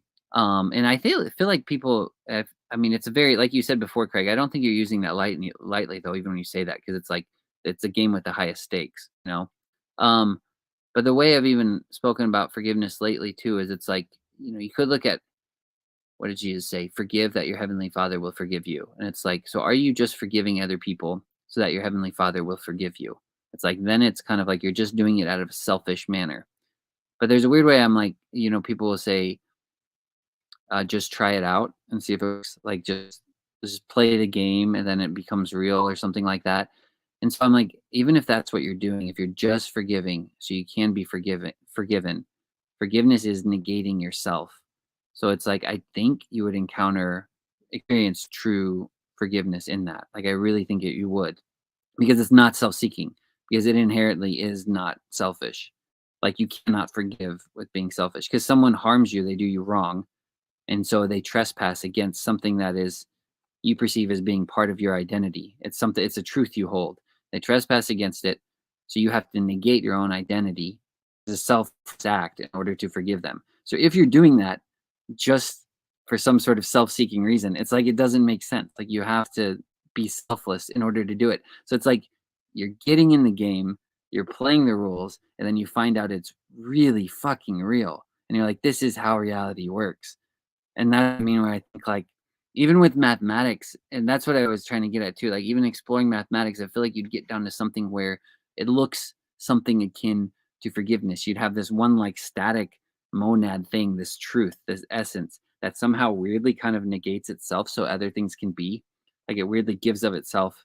Like the mathematical equation, something that's why I said, like, I feel like it would be weirdly ineffable. And I think it would just be something like you're kind of talking about, Craig. Like the more you dig into the math, the more beautiful it looks. And you just kind of have to like sit there in awe of it or something like that. So I don't know. I kind of get it where it's like, yeah, it's like just play the game. And it's like, but once you start playing, it's like, yeah, that's what I mean. The phenomena that I feel like whatever Christ was doing, I feel like that spark just kind of, once, yeah, that may be why it took off. I don't know, but it makes sense. I don't even know if that makes sense. At least I promoted some of my lyrics, if nothing else. That's what it's all about. Self promotion. Listen to my band. Thank you. Thank you for the self-promotion, and thank you for the thoughtful answers. Unfortunately, I had to go. I love you both. All right. I enjoyed it. Thanks for hopping on here, Craig. It's always good to see you. Likewise. See you later. See you, man. Yeah, You gotta man. go too. I'm not hang out for a little bit longer. I'm not doing much. Probably gonna eat some lunch here in a little bit. Yeah, I might head out in a little bit. I love Craig gets on though too. He just asks, like, I've said that about him before too. Him and my cousin John Bell too. They both ask the most intriguing questions. They're just so good. Yeah, I don't know. They got a good way of framing them too. But yeah. you got any more comments on all that stuff? The game, playing the game. Yeah, I mean, well, I I actually like I said, I think that that term is doing a lot of heavy lifting, though I also think it is capable of doing a lot of heavy lifting. I think, the notion of finite games, infinite games is very useful. I did want to give you what did you had said something, and I wanted to reassure you that oh, forgiveness. Okay, yes, now we're getting back. Okay, I jogged my memory. Okay, I wanted to had reassure you, as the JV nerd, that's absolutely fundamental to the way John Vervaeke describes the historical metaphysical revolution that was the Christian movement, was this agapic forgiveness that Jesus was going to give his life, right? He gave his life for gave for, you know what I mean? For, you're giving but necessarily before it was ever uh it, it was ever done right by you, or it was ever, or was ever necessitated, you know what I mean? That's this okay, so like the love that, okay, let me speak for myself because I don't want to be too presumptuous. But I had a really, I came from a great family, a good father. So the fatherly love that I got had was given way before, it was given before forgiveness. You know what I mean? It's kind of this Mm, etymological yeah, maneuver here, but yeah, that was given before I ever did any, before I was even a I was a little infant, yeah, crying, blah blah blah, until I could ever become a good, moral, rational character, striving for virtue. That was all, put on the line for years and years. And then you can take that step back for my father, and he did that. And then you can take that step back for his yeah, father, and he did, and you can take that. And so that's this kind of chain of agapic love that is really, really identified. And so this notion, because I also, um, uh, I think I've heard other people mention forgiveness in this corner, and in different profound ways. And I think I just wanted to make sure, like, yeah, man, that's, or reassure, what I mean, at least from the historical version that Vervaeke kind of lays down in his masterpiece series. That's exactly right. That's 100% right. So yeah. Cool. Yeah, I like how you laid that out too. The forgiveness, it's something it's a love that's already given before you're even really even born. It's like lays the foundation before you're mhm, even there. The love that's gonna give and give and give. Yeah, good stuff, man. yeah. Well, I might end this soon. I don't know. I'm debating. Should I finish this portion before I do, or oh gosh, I gotta Read up go. another one of the freaking segments, bro. Let's do it. Rip it up. Again. All right, we'll get through this because I was in Fairyland and Hades, so I'll keep going. So I'll just start over before Cal jumped in and we I made my took first that hamburger long helper detour. last night. You did what? Made my first batch of hamburger helper last night. I'm gonna No reheat that for way. lunch. Yeah, Nice, it was nice. That's nice. great. You The ever noodles weren't that great. I'm gonna have to get fresh or better have you noodles ever next had time. the Hungry Man dinners? Have you ever Oh, eaten that's probably the move, right? There's probably a better. There's those? probably an upgraded I version. don't know. I don't know if it is. The only time I ever had those was when my mom would be out of town. It would just be me and my dad. And it's basically just a meal you buy. It's frozen. It's all in plastic. You just put the whole thing, I think, in the microwave. There you go. It's it's not good. I don't remember them being very good, but I remember loving them so much. It's like Well, I cafeteria just had food, never sort of. made. I have to at least say I've made hamburger helper once in my life. Like, let's go. Yeah. And We did it. It also, was a success. I don't know if I've ever made hamburger helper actually, but I'll should bring this up. Craig, first time I have seen an actual Faye, so I didn't even get to say that to him. But I think Craig's last name, Craig Faye, actually Yeah. is related to the fairy folk because they call it fairy folk Faye. So yeah, Wow. it's good he popped in here. But anyways, Cool. I'll read this. Thence Mr. Kirk glides into the singular theory of savage metaphysics, which somewhat resembles the Platonic doctrine of ideas. All things in that Native American belief have somewhere their ideal counterpart or father. Thus, a donkey, when first seen, was regarded as a father archetype of rabbits. Now the second-sighted behold the double man, doppelganger, astral body, wraith, or what you will, of a person, and that is merely his counterpart in the abstruse world. The industry of physical society has collected much material evidence, whatever its value, for the existence of the double man. We may call it a hallucination, which does not greatly increase our knowledge.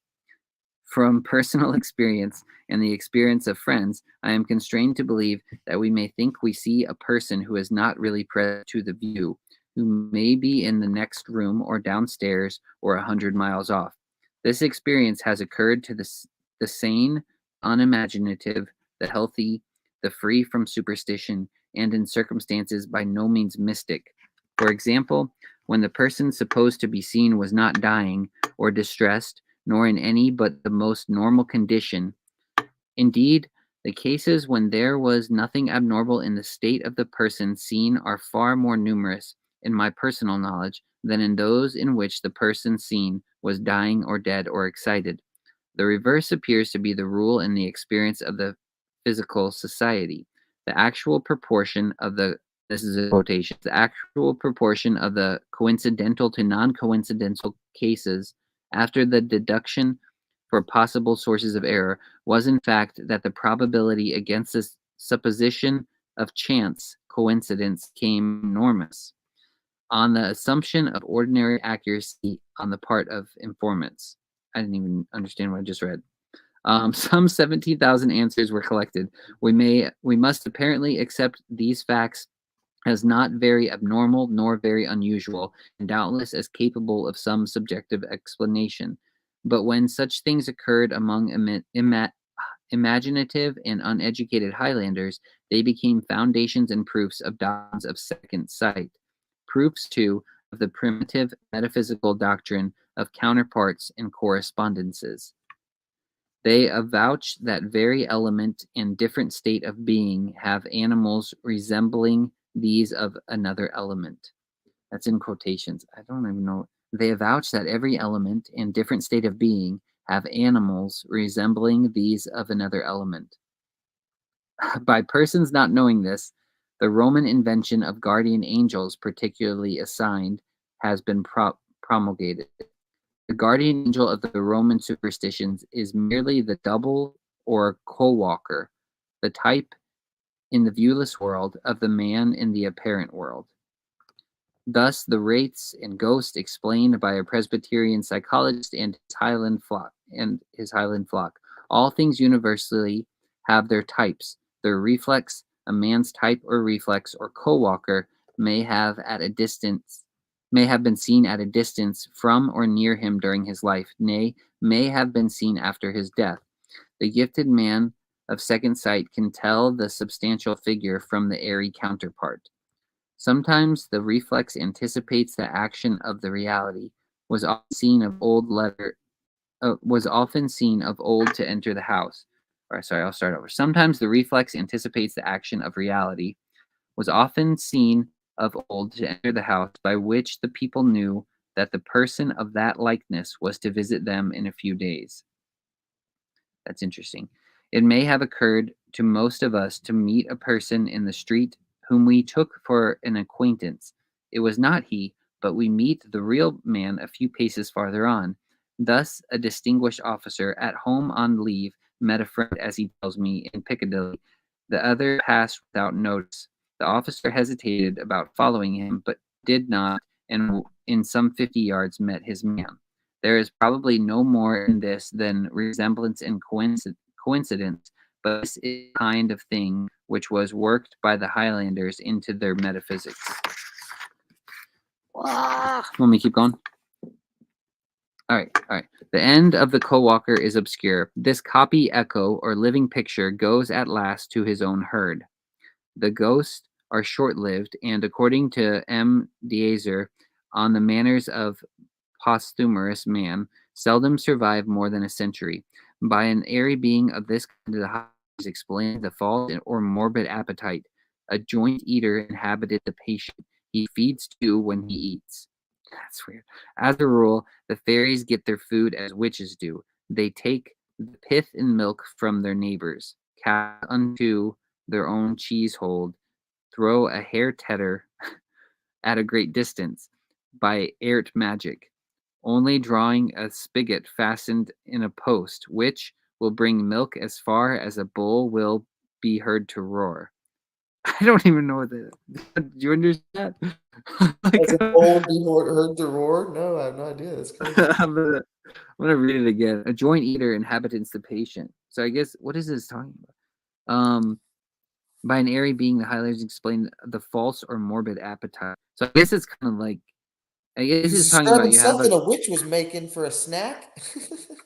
I don't. It sounded to me like he was talking about before he was talking about like your co-walker or kind of like your quote unquote archetype of yourself or your father is kind of like your guardian angel. It's I guess you would say the angel that sits on your good shoulder that tells you to be better.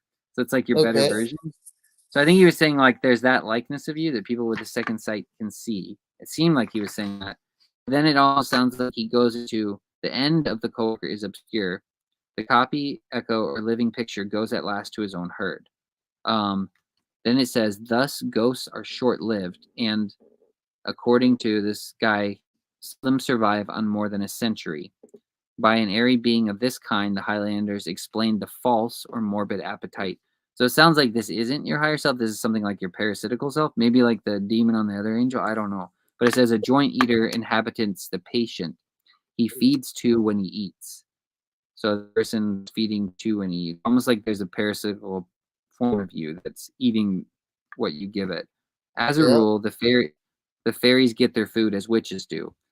And this part's weird to me. They take the pith and milk from their neighbors' cows unto their own cheesehold. Throw a Okay. hair tedder at A a hair great tedder. distance.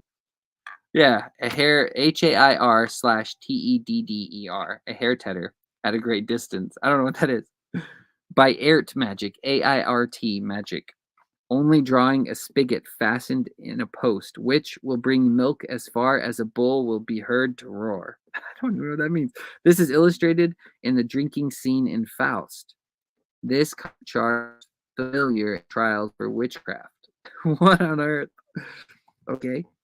Did you Google it? What was it? Hair? Couldn't find it. I couldn't find it's like Oh, some really? kind of hair I don't hair know. tedder. Hey, is it TEDDER? Yeah. What is that? I couldn't find it. I don't Hold on, know. hold on, let me look a little harder. Now you got me That's on all the right. spot. Okay. I can keep reading. It's Go, all right. go, We go, don't go. have to Keep find it. going. Keep going. All right. All right. In accordance Yeah, with it's the just a whole haircut. that's all it is. That's all it gives us. All right. That's all Google says is it's just a haircut. Okay. In accordance with the whole metaphysics of the system of doubles, which are parasites on humanity, is the superstition of nurses stolen by fairies, of children kidnapped while changelings are left in their place. Cal was talking about this earlier. Sorry that again. In accordance with the whole metaphysics of the system of doubles, which are parasites on humanity, is the superstition of nurses stolen by fairies and of children kidnapped while changelings are left in their place. The latter accounts for sudden decline and loss of health by a child. He is not the original child, but a fairy brat. To guard against this, bread as human food hateful to fairies, so the connect carry a boiled yam about at night. What? That's all in parentheses. So it says bread, and then it says in parentheses, as human food hateful to fairies, so the connects carry a boiled yam about at night. I don't understand that. I don't know why they carry a boiled yam. Whatever. I'm going to not read the parentheses, so this sentence will make more sense. To guard against this, bread or the Bible or iron is placed in the bed of childbirth. Iron scares spirits, as the scholiasts say of the drawn sword of Theseus in Hades. The fairy bride in Wales vanishes on being touched with iron. This belief probably came in when iron was new, rare, and mysterious metal. The mortal nurses in fairyland are pleasantly illustrated by the ballad, I heard a cow lows, a bonny, bonny cow low, in C. Kirkpatrick Sharp's ballad book. This part of superstition is not easy to elucidate. Kirk repeats the well-known tales of the blinding of the mortal who saw too clearly by making use of their ointments. That's interesting. One thing I will say, he said the connection with iron scaring away fairies. He said it could be that it was a new rare and mysterious metal. I personally thought that it had a connection to do with blood, because iron is like related, because there's iron in your blood. So I didn't know if there was a connection with that. For some reason, yeah, but that's I've heard that a lot too. Like iron, if you want to, it scares the fairy. Like fairies don't like iron or something like that. I don't know if it has to do that with. I don't know if it also could be related to just um, iron. I don't know. I just feel like it's deep, just it being some new metal. I don't know. Probably a fractal there because I think also there's some different levels there because I think also iron kind of destroys it, the industrial age kind of really wipes out the That's agrarian, right. connected The, more to the woods, connected more to the land and where all these spirits would be kind of very tethered to, you know what I mean? So that's a really good point. Yeah, yeah. Would the Iron Age. Yeah, that's a really good point, man. All right, I'll keep going. The well-known examples occur in Gervas and Tilbury and are cited in Scott's note on Tamlane and Border minstrelsy. As Homer fables of the dead, their speech is a kind of whistling like the cry of bats, another indication of the pre-Christian Hades. They have feasts and burials, and Pasley, in his travels on Crete, tells the well-known border story of a man who fired on a fairy bridal and heard a voice cry, "Ye have slain the bonny bridegroom." It is, of course, to be noted that the modern Greek superstition of Nereids, who carried off mortal girls to dance with them till they pine away, answers to some of our legends, while it will hardly be maintained that the Nereids are a memory of prehistoric Finns. Understand. Antic corybantic gelility this is in quotations. Antic corybantic gelility is a note of Nereids as well as of Slaymaith, the inconvenience of their succubi. The fairy girls who make love to young men is well known in the Breton ballad Les Soeurs Nan. The same superstition is current among the Kanecas of New Caledonia. My cousin, Mr. Atkinson, was visited by a young Kaneka who twice or thrice returned to take leave of him with much emotion. When Atkinson asked what was the matter, the lad said that he had just met, as he thought, the girl of his heart in the forest. After a scene of dalliance, she vanished, and he knew that she was a forest fairy, and that he might die in 3 days, which he did. This is the inconvenience of their succubi, regretted by Mr. Kirk. That's so weird, man. That's strange. I'm gonna think about that for a while. It kind of reminded me a little bit of that book Fantasties we talk about a lot, because he sees this girl he thinks he loves, and it ends up kind of like this. What is it? I can't remember. It might be the alder tree or something, but she ends up being like just a horrific kind of parasitical creature after that. After she's like revealed before something, but he thinks it's the lady he's in love with that he's normally chasing. I don't know. But that reminds me that when Mr. Atkinson asked what was the matter, the lad said that he had just met, as he thought, the girl of his heart in the forest. After a scene of dalliance, she vanished, and he knew that she was a forest fairy, and that he must die in 3 days, which he did. This is the inconvenience of their succubi. Thus it appears that the mass of these opinions is not local, nor Celtic merely, but of worldwide diffusion. Thus Sir Scott observes of the Afghans and Highlanders, their superstitions are the same, or nearly so. The Goli Bibakan, demons of the desert, resemble the Badak of the Highlanders, who walked the heath at midnight and at noon. Again, Mr. Kirk says the werewolves and witches' true bodies are by the union of the spirit nature that runs through all, echoing and doubling the blow towards another. I don't know. That was all in parentheses too. The true bodies are by the union of the spirit of nature that runs through all, echoing and doubling the blow towards another. Wounded at home. So werewolves and witches' true bodies are wounded at home, which when the astral or assumed bodies are stricken elsewhere. And so Sorry. I'm such a terrible reader, man. All right. So the werewolves and witches' true bodies are wounded at home when their astral bodies or assumed bodies are stricken elsewhere. And he's saying, I guess the reason that happens is because it's by the union of the spirit of nature that runs through all, is echoing and doubling the blow towards another. I don't know. Does that make sense to you? Okay. Thus, if This connective tissue that runs through all of nature, kind of, so these spirits can kind of reverberate. back to the And yeah, I guess it would be even get to what we were talking about earlier. The renate. Would you say it relates to that? How everything's kind of relational or something, and how that, yeah, sure. Yes, okay. exactly. That's beautiful. That relational in betweenness is kind of where that reverberation, that echoing. That's kind of where my silly imagistic brain went. The echoing to kind of get back, to kind of communicate. It's like that in betweenness is where we can kind of it's where the magic happens. It's like this. If it was all just out there, then we would feel alienated. If it's all just in here, we would still feel alienated. This Yeah, dynamical tension, this dynamical relating, this play, this dynamical play.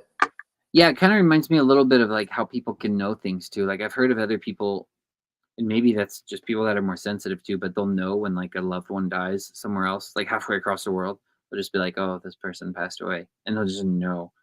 I don't know how they know, but I don't know. A big one is like twins, right? I think twins have Oh real yeah, real interesting communications and that's really interesting. intuitive kind of connective skills. So. So I wonder if people can do that with different creatures too. Because this here, I'll read this too, because this is going off that idea. It says, "Thus, if a witch hair is shot, the witch's real body is hurt in the same part." And La Fatua in North America found that when a Huron shot a witch bird, the real magician was stricken in the same place. Like The theory voodoo. that, yeah, I guess so. Yeah, Like that's a voodoo, good right? point. That's good. I mean, Yeah. I mean, That's I don't really- want to get, I don't want to sit here and abandon science, to yeah, yeah. to the whole, to the nth degree. But I guess what I would say is that stuff is gesturing at the phenomenon we just kind of re-highlighted, Yeah. re-emphasized, is that there's this there's this there's this sticky residue of reality. There's this kind of Yeah, yeah. this reverberated reality. And then, just to bring in back in science, if you look into vibrations, and like how the even your eye is at this constant, just what I mean. It's just like yeah, there's not much is really sitting at rest in this this universe that have access to. Oh man. Sorry, I think I froze up for a second. When you just mentioned the eye. When the eye does what? Oh, I was just saying, and just to kind of bring back in science, if you go Yeah. down the rabbit hole of vibration, I mean, this whole universe is very, very set up on vibrations, and anything. It's really difficult to find anything at complete zero rest in our observable experience. So Oh wow. Yeah, it's, that's a really good point. Yeah. Yeah, dude, I love everything you brought up. That makes a lot more sense to me too. Yeah, that's what I mean. I love this. I love this book. It just, if nothing else, it makes me think a lot more and just at least consider stuff. But I think I'm almost. I got about one. Its paragraph is kind of long, but I got like one more left. All right. Let's see. The fairies. Wait, the theory that the fairies appear as a little rough dog is illustrated by the Welsh Dogs of Hell. Blackwood's magazine for 1818 contains many examples of these hell dogs, which are often invested in a sheet of fire, as Rink says, is the case among Eskimo. Take a modern instance. Mr. F.A. and his friend, walking home at night on a lonely road, see a large black dog rise from it, slowly walk to the side, and disappear. They search in vain. Mr. Paley hears subsequently that this mysterious dog is the terror of the neighborhood, but no such dog is known. that is dated in summer 1837 and something, I don't know, a journal of something, I guess. I've actually heard too that people mentioning they've seen like, yeah, just big black dogs. I think that's kind of another common thing. Anyway, the dwelling of these airy shadows of mankind are naturally fairy hills. There is such a hill, the Fairy Hill at Aberfoyle, where Mr. Kirk resided. Bailey Nicole Jarvie describes its legends in an admirable passage in Rob Roy. Mr. McRitchie says, how much of this how is artificial, or whether any of it is, remains to be discovered. It is much larger than most artificial. I don't even know what that word is. According to Mr. Kirk, the Highlanders superstitiously believe the souls of their preceders to dwell in the fairy hills, and for that end, they say a moat or mount was dedicated. Oh wait, and for that end, they say a moat or mount was dedicated beside every churchyard to receive the souls till their adjacent bodies arise, and so become as a fairy hill. Here the Highland philosophers have conspicuously put the cart before the horse. The tumuli are much older than the churches, which were no doubt built beside them because the place had a sacred character. Two very good examples may be seen at Dalry on the Ken in Galloway and at Parton on Loch Ken. The grassy houses are large and symmetrical, and the modern Presbyterian churches occupy old sites. At Parton, there are ruins of the ancient Catholic Church. Round the tumulus at Dalry, according to the local form of the Markin of Hession, a great dragon used to coil in triple folds before it was killed by the blacksmith. Nobody perhaps can regard these tumuli, and many like them, as anything but sepulchre. I say that word sepulchral. Do you know what I'm trying to say? Sepulchral. How do I say that? Sepulchral. Sepulchre? Yeah, I think you got it. I'm not Okay, sure. I don't know. You stumped me. You stumped me. Yeah. It feels like I'm saying it wrong. Okay, on the road between Ballantrae, between Ballantrae and in Ayrshire and Stranraer, there is a beautiful tumulus above the sea, which at once recalls the barrow above the main that Thenor in the Odyssey asks Odysseus to build for him, the memorial of a luckless man. In the Argonautica of Apollonius Rhodius, the ghost of a hero who fell at Troy appears to the adventurers on a tumulus like this of the Ayrshire coast. In speaking of these barrows, Mr. Kirk tells how, during a famine about 1676, two women had a vision of a treasure hid in a fairy hill.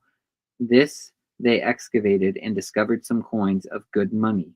The great gold corselet of the British Museum is said to have been found in Wales, where tradition spoke of a ghost in the golden armor which haunted a hillock. The hillock was excavated, and golden corselet, like Shakespearean bricks, is alive to testify to the truth of the story. And that's the end of that part. So, I don't know. That's that. Not bad. Right.